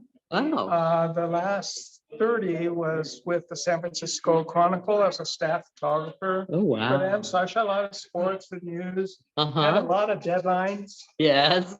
So when I retired in 2009 from the Chronicle, I took up landscape and wildlife photography. No more deadlines. What are some of your favorites that you're showing here today? Some of my favorites would be Grace and Flight. I love that. That is a beautiful. Thank you. It makes me want to take a deep breath and just breathe. This is a good kind of meditation work. Yeah, I love it when people get that kind of feeling or any kind of Yes. emotion with my photography. So It's yeah, just thank you. lovely. And I love shooting the full moon, Yes. rising or setting, and also the Milky Way. I have a That's a- cabin in Bodie, the ghost town of Bodie, California. Oh, yes. There when the Milky Way came over. I need to go there someday Oh, because everyone's- your work makes me want to go there. Beautiful. That's so interesting too. Yeah, thank you. That's photographed on my property. I live Oh, yeah? near a volcano in Amador County and have Uh-huh. 12 acres, and most of my wildlife is taken on my property. Wow. That's a California quail, is that what That's that is? California quail in snow. Oh, wow. Oh, So I wanted a real dreamy effect, so Uh-huh. I got down really low. So this out of focus area is snow, and the background is Oh. snow, because I just really want that dreamy effect. and the contrast And the is contrast. amazing. Exactly. I love photographing the snow. And to get such a clear image. And then this one was just last winter when this Wow. big buck came He's a big through, boy. and I was excited just because it was a buck on my property. Uh-huh. And then shortly thereafter, I noticed, oh my God, it still has snow. Snow on the antlers. Yeah, I don't know if I see. So I think it fell asleep in the Oh, snow. and woke up. Just woke up and that's when I saw him. And of course, a merganser. Yep, my dancers with the chicks. Very darling. Well, thank you. I hope that a lot of people come and see your work. And, Sure, and I show my work at Gold Country Artist oh, Gallery. good. And also in Amador County at Sutter Creek Gallery. Oh, nice. So both galleries. Is that right on the main street in It Sutter is. Creek? Okay. Of course, for us up here, Gold Country is where it's at, right? Yeah. Well, thank you very much for sharing your work with us. Thank you. My pleasure. All right, let's see who I missed. I see you. How are you? Good, I'm good. We'll go into your special area. Want the music down? I think we're okay. It doesn't sound that loud to me. I'm gonna start showing my eye-catching pieces of what you are doing. Beautiful, beautiful. Where's that one with those? Oh, these the two. Well, let me have you, Lynn, introduce yourself first. Oh. Who are you? I'm Lynn Edwards, Uh-huh. and I'm a wildlife photographer. And about 5 or 6 years ago, I started picking up the paintbrush and painting some of my pieces in a watercolor batik process. So interesting. Yeah. Wow. Do you live in our area here?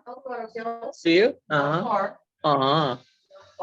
I love this piece too. You're right. I'm so glad that you made me aware of this. My camera doesn't do it justice, but if I hold it very still, maybe you can see those two beautiful horses just saying hello to each other. It's kind of blurry, but helps. So you have cards too from your work, which is great. Oh, you have a lot. I like that you have cards on display too. And do you also show at the gallery? I do. I'm on leave of absence for a few Uh-huh, months, uh-huh. but I'm hoping to get back at the end of the year. Good. Yeah, I've been there for 7 years. and Oh, you have. leave in February, so, Oh, wow. Yeah. Good. Well, hopefully it was a good leave. Well, yeah, it was for the right Okay, was what reasons. you had It to was- do. Yeah, it was Yeah. for the right reasons. I'll show a few more. Oh, aren't they sweet? Were they on your Yeah, property, these little guys? No, these are all birds I shot in Africa. Oh, nice. Very amazingly colorful. Uh-huh.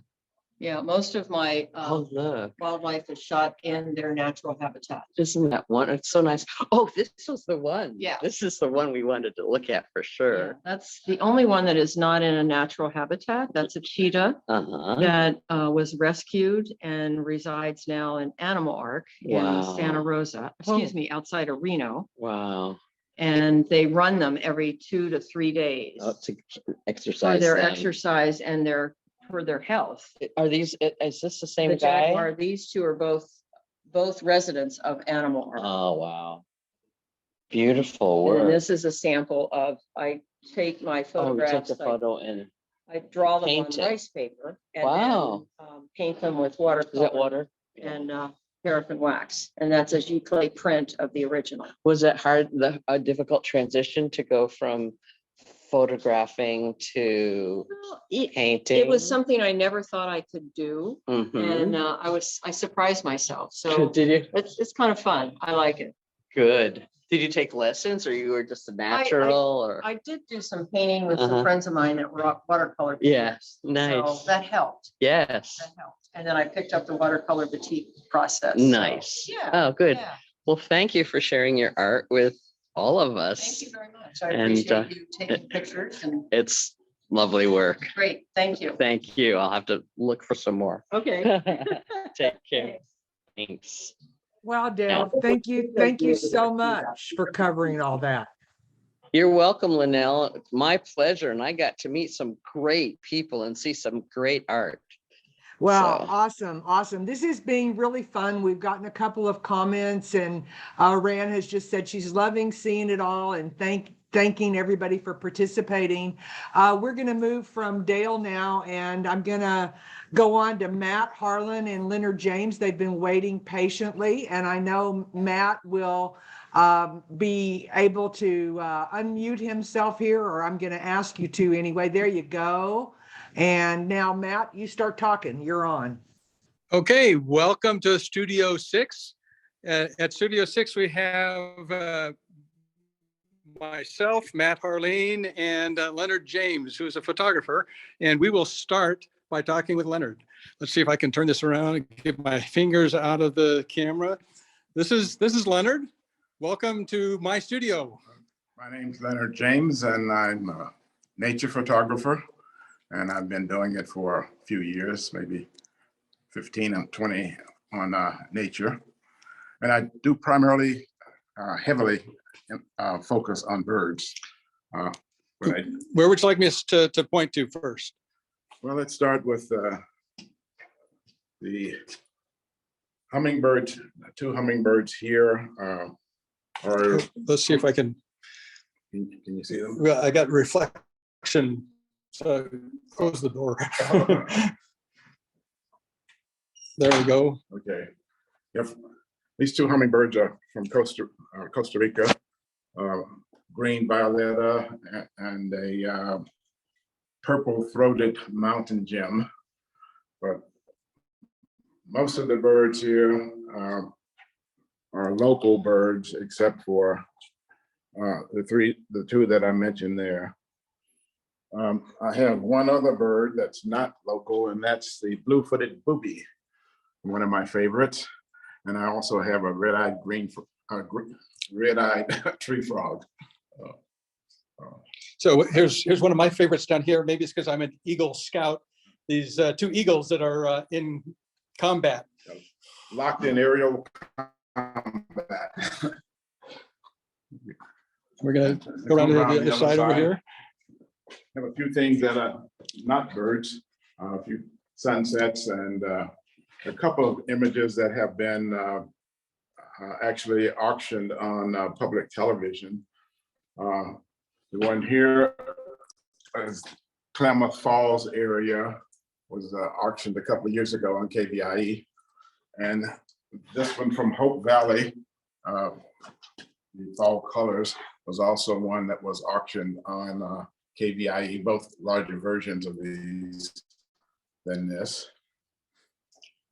I'll mention that these are all metal prints. Yeah, all of my prints, all my work is done on metal. I have a few more things here. some flowers. I do flowers occasionally, and sandhill cranes in flight. Have a peregrine falcon here.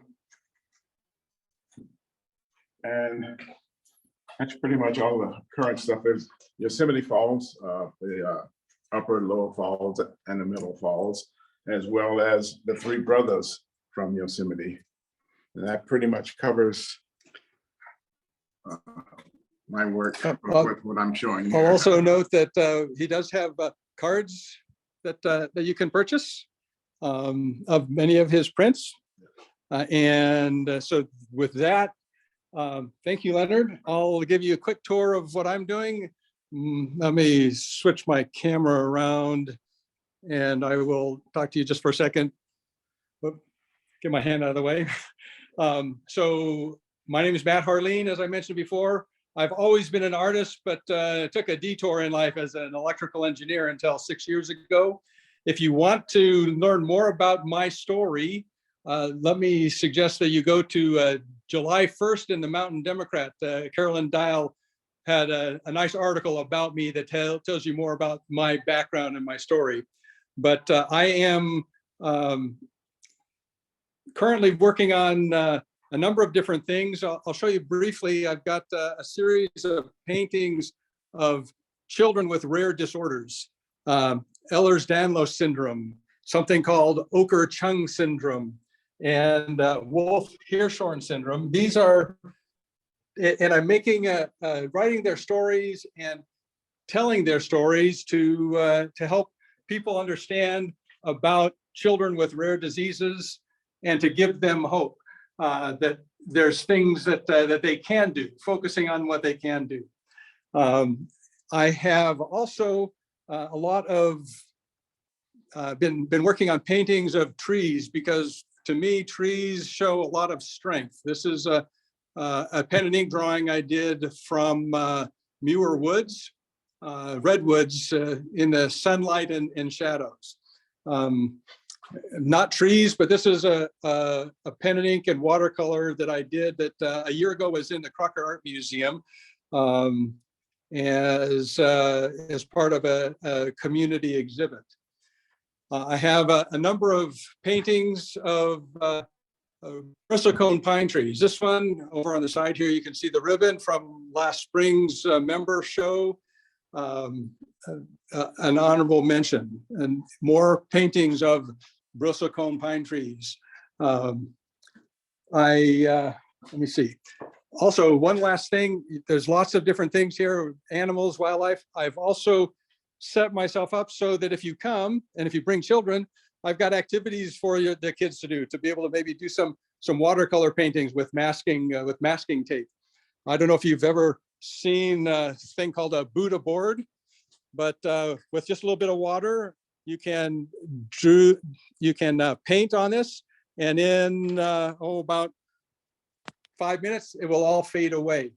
And I don't know if you've ever used a salad spinner to create a painting. I've got tempera paint.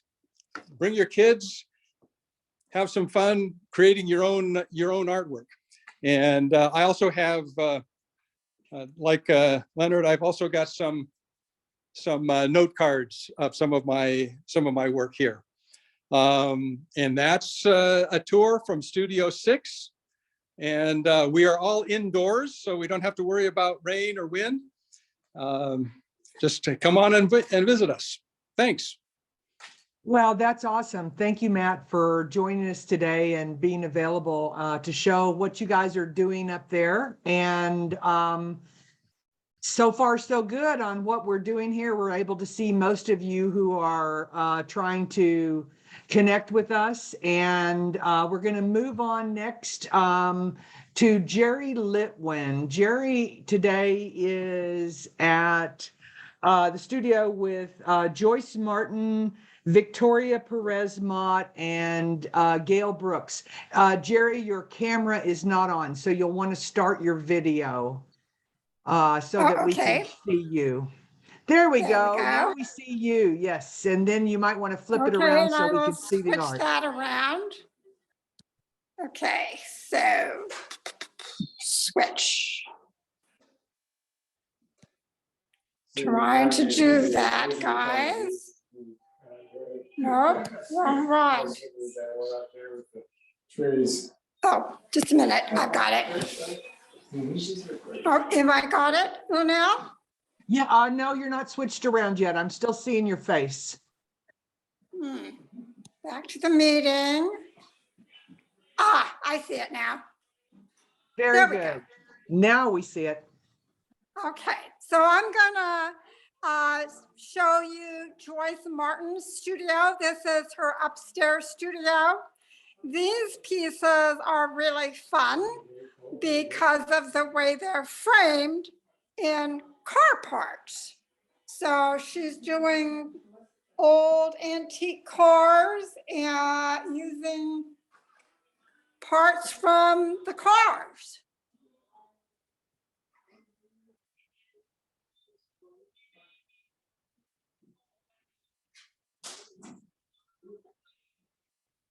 This is an interesting frame and I don't know what it is, but I thought that was fun. A couple of just car plates. This is something she did this year. She's a landscape painter. I'm just gonna show you, she's not available today to interview, but I definitely will show her work to you.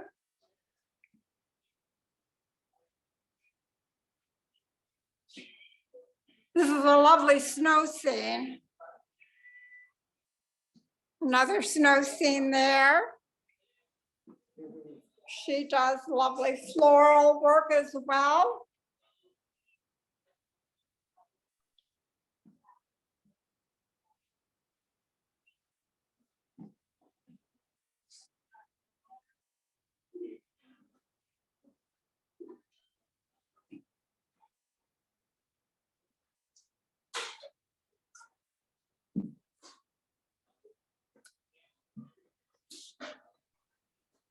So a wide variety of work that she does.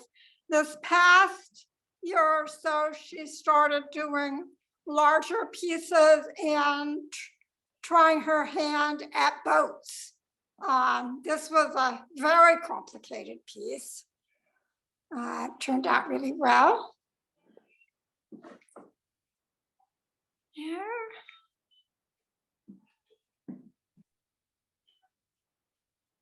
I like this tractor piece. That's really nice.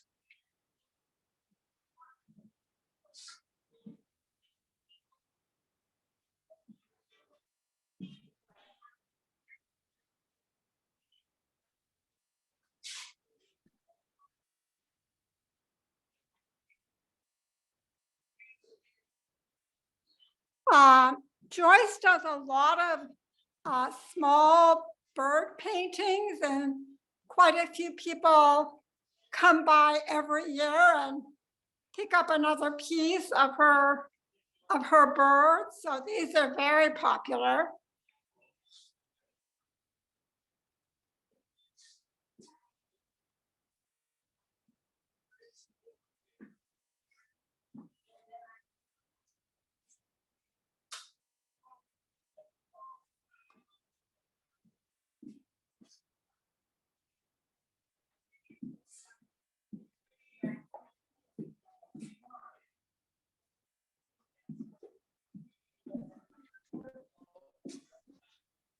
This was a experimental piece for her. She had been in Cody, Wyoming, I think it was, and saw an artist who did this more impressionistic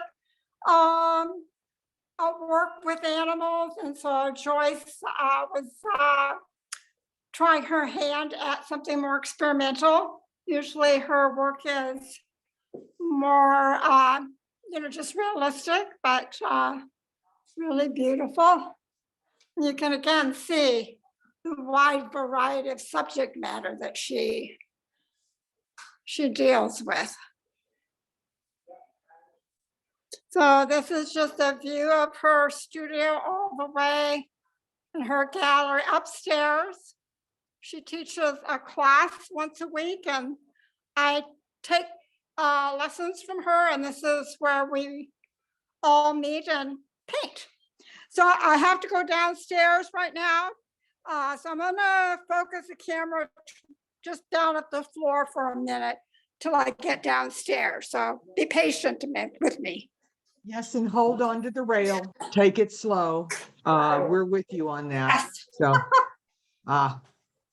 yep.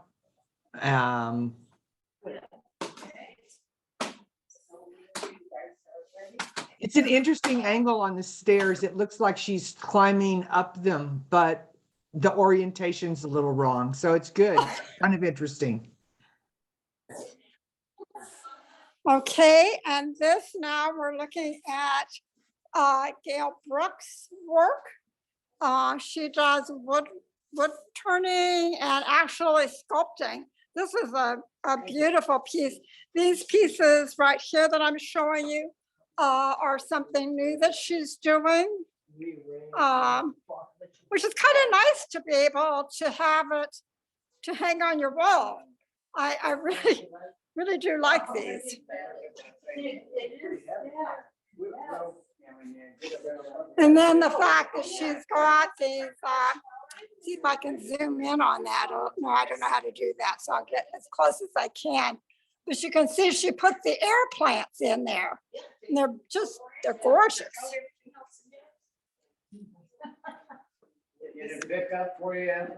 Beautiful staining on the wood. And she sculpts with it as well. So look at the detail in that piece. Then up in here. Yeah, they hadn't had anybody all. Amazing piece. Here's another interesting one. This is a little harder to see, but pretty complex. This is an amazing piece. Look at that.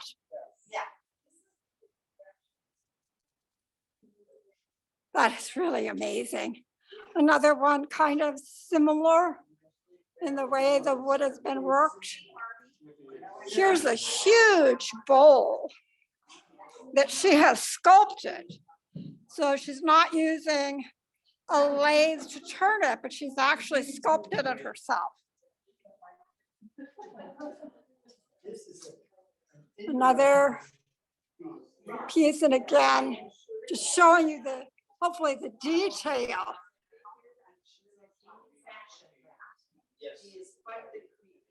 Of her pieces. Here's another really.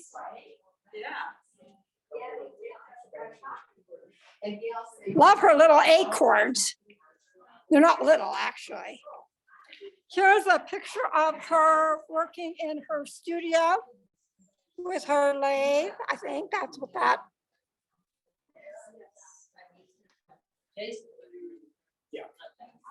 And some fun hearts for those of you who love having hearts. This is a very big piece right here, this red one.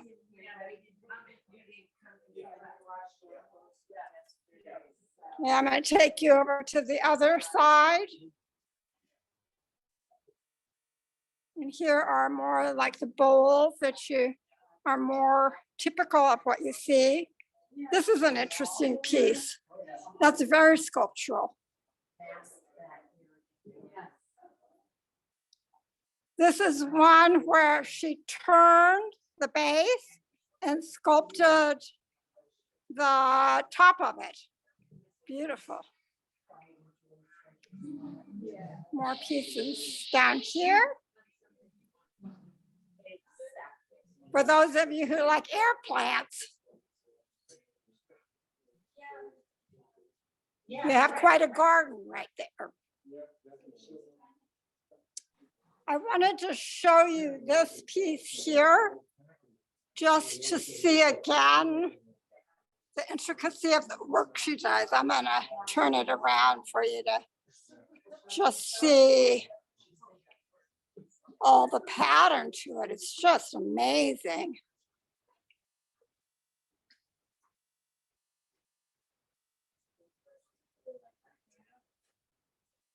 All right. So I think that's gives you an idea of what Gail does. Here's some more of her acorns, which are really fun. And now we're going to walk into the other part of Joyce's studio. This is actually where Joyce does her main artwork. And Victoria is in this one, and I'm just gonna let you take us on a tour. Okay, well, welcome to Studio 9. I'm here with, you already know the other two artists, Joyce and Gail, and we've had a bit of a change here because of the weather, and we've moved indoors. I'm a jewelry artist. My passion is making lampwork glass beads on a torch. Here's a picture of me on my torch using Italian glass to make beads.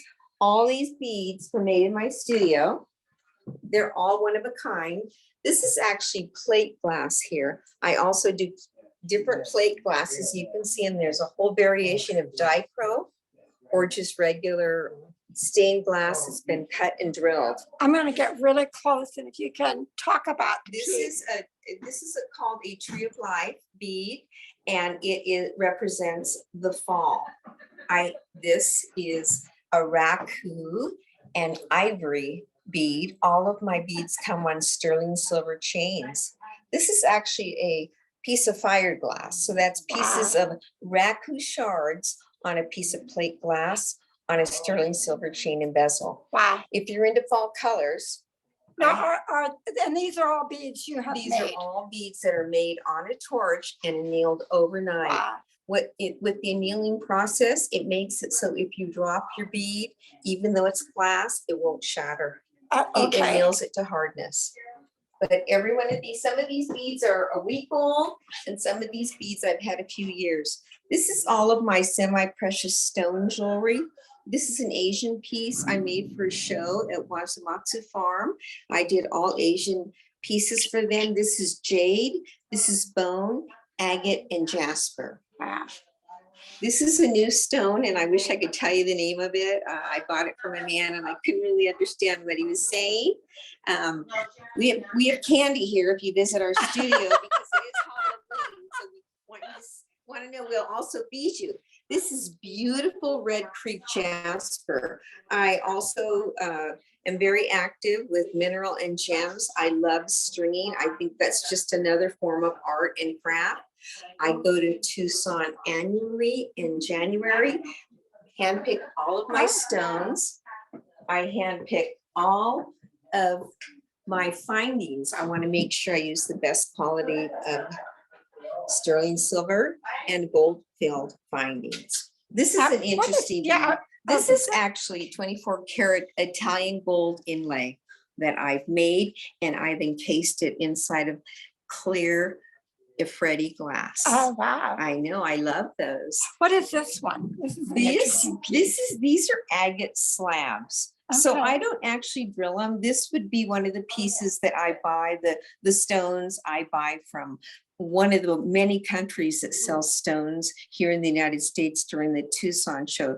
There's probably there's thousands of dealers from all over the world, Africa, Russia. You can get amber straight from Russia, bone straight from Asia. This is a little bone hand. I love this. I just love everything. I mean, there's no stone here that you'll see every stone that God has created here.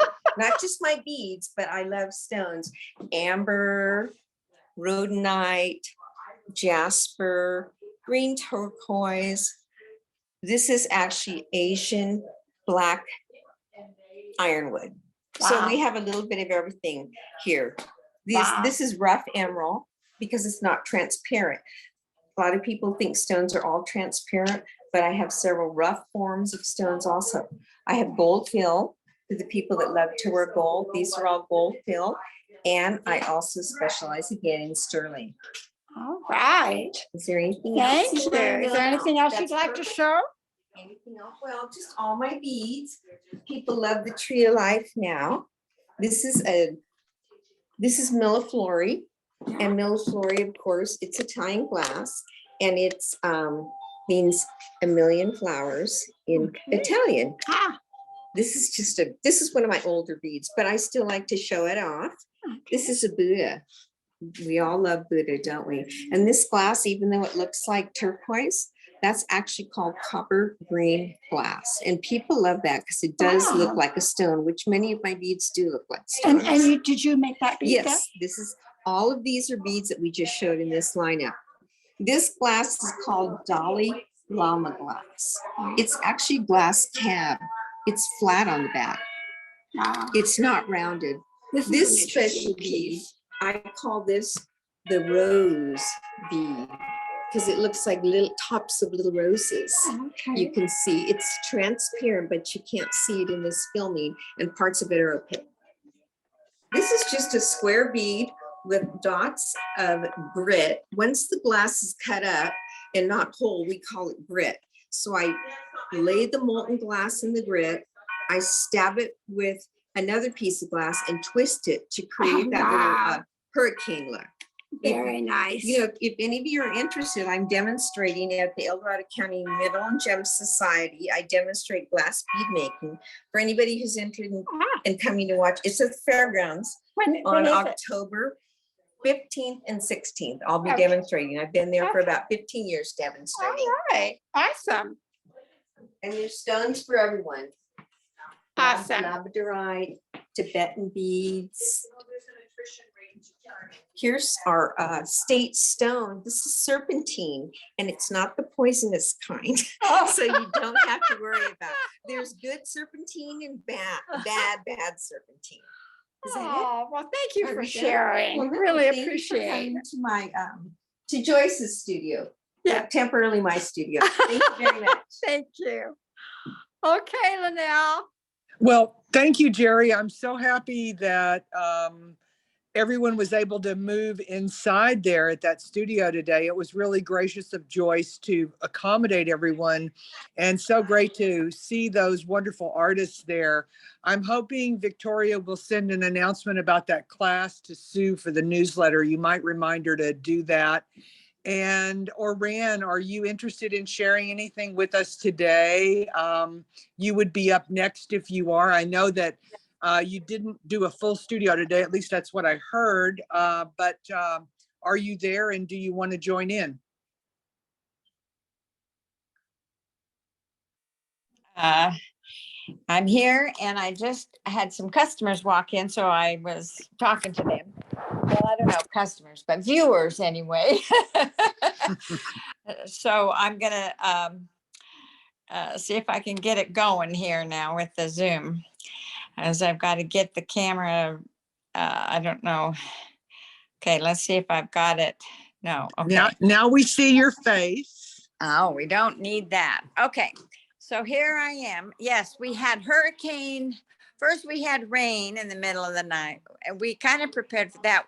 The gals that were going to be outside took their art into my garage, but then the wind actually tore the tent display things down. So we had to come and take all the tents down in the wind. Now it's calmed down, of course. Anyway, so they're gone. So all you get is me. So I'll start here. I'm primarily an oil painter, and I like landscapes are my favorite. And my favorite scene is either Yosemite or the American River. So here's a, you can see here, these are my two favorite. Here's Greece. Let me let some more people in. We may as well have customers. Tell them to come on in. And I've done quite a few that I had in mind for kids' rooms, like kids love horses. And, you know, I try to keep them reasonable and unframed so that they can be afforded for families. And I love doing, I've done quite a few deer. So then over here, we're live. We have real customers, real lookers. Yes, come in, come in. So then I have a little Hawaiian flair here, different things. I love Hawaii and I love snorkeling. So I have to honor the fish. And I could do that for hours on end. And Yosemite, like I said, is one of the sacred places. So I do a lot of Yosemite and Santa Barbara ocean scene. I just finished this vineyard. It isn't even varnished yet. And here's more of Santa Barbara. So we've got the sailing. I have a sister whose family are all sailing and they do the races, so I had to honor them. This Santa Barbara mission, in case nobody knows, is the one mission that has actually had active services since the day it was founded in 1776, same as our Revolutionary War. So, but I love doing Coloma, the American River, because that was our favorite fishing spot, and the Coloma Bridge, and over here, the American River. This is after a storm on the way up to South Lake Tahoe, Kybers and Tahoe and Wyoming. So this is when you take your kayak and go to the end of Sly Park and you're real quiet. And this particular day, the parents were taking the little goslings out to teach them how to find their own food. And the gander was clearly not going to let me anywhere near. So he was standing watch. New England, more about Coloma. I think we recognize, you know, what a challenge it is to do perspective. That's a big challenge to get it all in the right planes. So, and I like to do some seasonal art. So I've done some old-fashioned Santas. And again, I keep it unframed so people can use it for seasonal, and it doesn't have to, you know, be a lifelong investment. And then, and here's more of Wyoming. Wyoming in the fall. We artists are so lucky. We can have a painting, we take it down, and then we can put up our fall painting. And this is from France. These caves are where a lot of the Christians had to go and hide out while they were being prosecuted, including Mary Magdalene. So this is acrylics.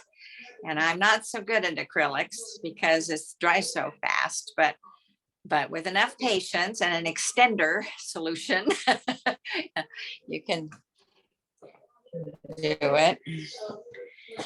And here's some still lifes, more Santa Barbara Harbor, more Yosemite. Then we come into the kitchen and I have my other still lifes, some flowers, but also, excuse me just a second. So up on top, I've got my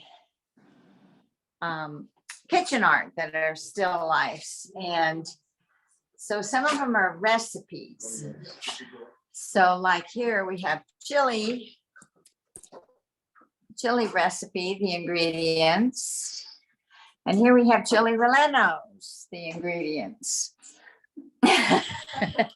So I'm planning to do one for bread and put flour and salt and butter, you know, I think that, and then say, okay, what recipe is this? So I played around a little bit with cubism, because I was doing a lesson for kids about cubism. So of course I had to have a sample. So, and it turned out so much more fun than I expected. I want to do more of that. That is really fun. So I think, did I show you these where we have Greece, American River, Half Dome, Vancouver, Santa Cruz? I had to get the surfers in there. Love the surfers. And this one I got ribbons for from PAA once upon a time, the 49ers. So here's the guys, and I did some research, and the pencil, the original pencil sketches from the time all had this tree in it that was a twin tree that came from the common root that were curved. And of course, the mill was in the water. So I put in boils what these original pencil sketches were. But then I thought, okay, what were the women doing? So I had to honor the women. Okay, so that's pretty much my tour for the day. I have over here just to show you how the simplest thing. I had this bird house that I got at the thrift store that caught my eye, but the painting turns out better than the original so often. I know you've all experienced that. So it's so fun to just, put up your own still life of objects, found objects, and they turn out to be so interesting. So I have a bin of prints and cards, but I don't do too many cards. I'm not very good at all of that business of making prints. So I have my little Asian corner here. I love the Chinese and Japanese history. I lived in Okinawa when I was in high school. So I took this little statue and tried to make a painting of that. And then I was on a Zoom lesson with Valerie Bai, and she inspired me to try something Asian and to use the tape. I didn't know about the tape. So this is ode to Valerie. But of course, kindergarten compared to her work. So that's me. This is all luckily I had put mine indoors this time. And the other gals they had their awnings all set up in the backyard, but between the rain and the wind, we don't get to see them today. So that's me. And I just really thank Linnell and all of you for organizing this. It was so fun for me to see. I think PAA has the most amazing talent. I just can't believe I found this community when I retired. So thank you all. Thank you very much, Iran. I'm really happy you were able to join us today and take us through your studio. It was really great to be able to see everything that you've worked on. And I'm going to mute you now so that I can get focused to me. And hopefully I can show you guys Art Barn. I have my studio set up in one of my barns. And this is my most recent abstract art piece. And I do both abstract art and photography. I've started doing some little abstract animal faces and a little bit of representational work, but for the most part, my work is quite abstract.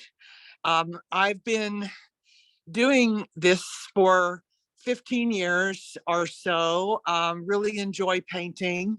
One of my favorite parts of Art Barn is this little display case full of beautiful little watercolor and alcohol inks. I got a little overstimulated when I made that. I do have an upstairs. I'm not going to go upstairs today because I have other people's art up there as well as some collectibles. And to see the upstairs, you'll need to come and join me at one of my parties. Some of the pieces that I've shown at the member shows. And I'm also currently on my easel working on a reworking of something I did for a challenge. I'm adding some circles to that, and I think it's livening it up. I have my photography in this area over here. I have some loose photos, and this is photography that was done In my area here, mostly on my property. The truck is from a neighbor down the hill. Sorry about the post. A little bit more photography and a view of my muse. Her name is Iris. Thank you to Dale Wallerstein for winning my naming contest. A little bit of the kind of collectible things that I have out here in Art Barn. And I wanted to remind you all that Lucia was so kind to donate frames to us. And if any of you are interested in frames for your artwork, please contact me and let me know. And what we're doing with these frames is we're accepting donations to our outreach fund if you're interested in taking any of these frames home for your own art. So that's it for Art Barn. And I hope that came through because I have no idea what you guys saw, but it's been a very interesting meeting today, very different for us. And I've had a lot of fun. So I hope everyone else has as well. And since I was able to get the announcements in between our presenter and our art tours, I think that's what I have today for our meeting. Does anyone else have anything they'd like to add? Well, no, I just want to say thanks for organizing the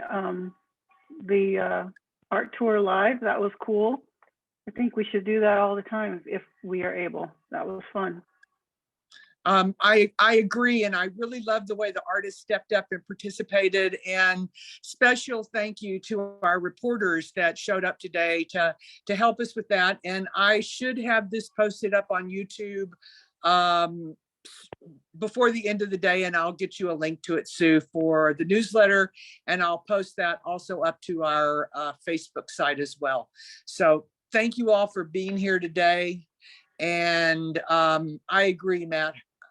Great meeting. So very fun all the way around. And I'm going to stop our recording now.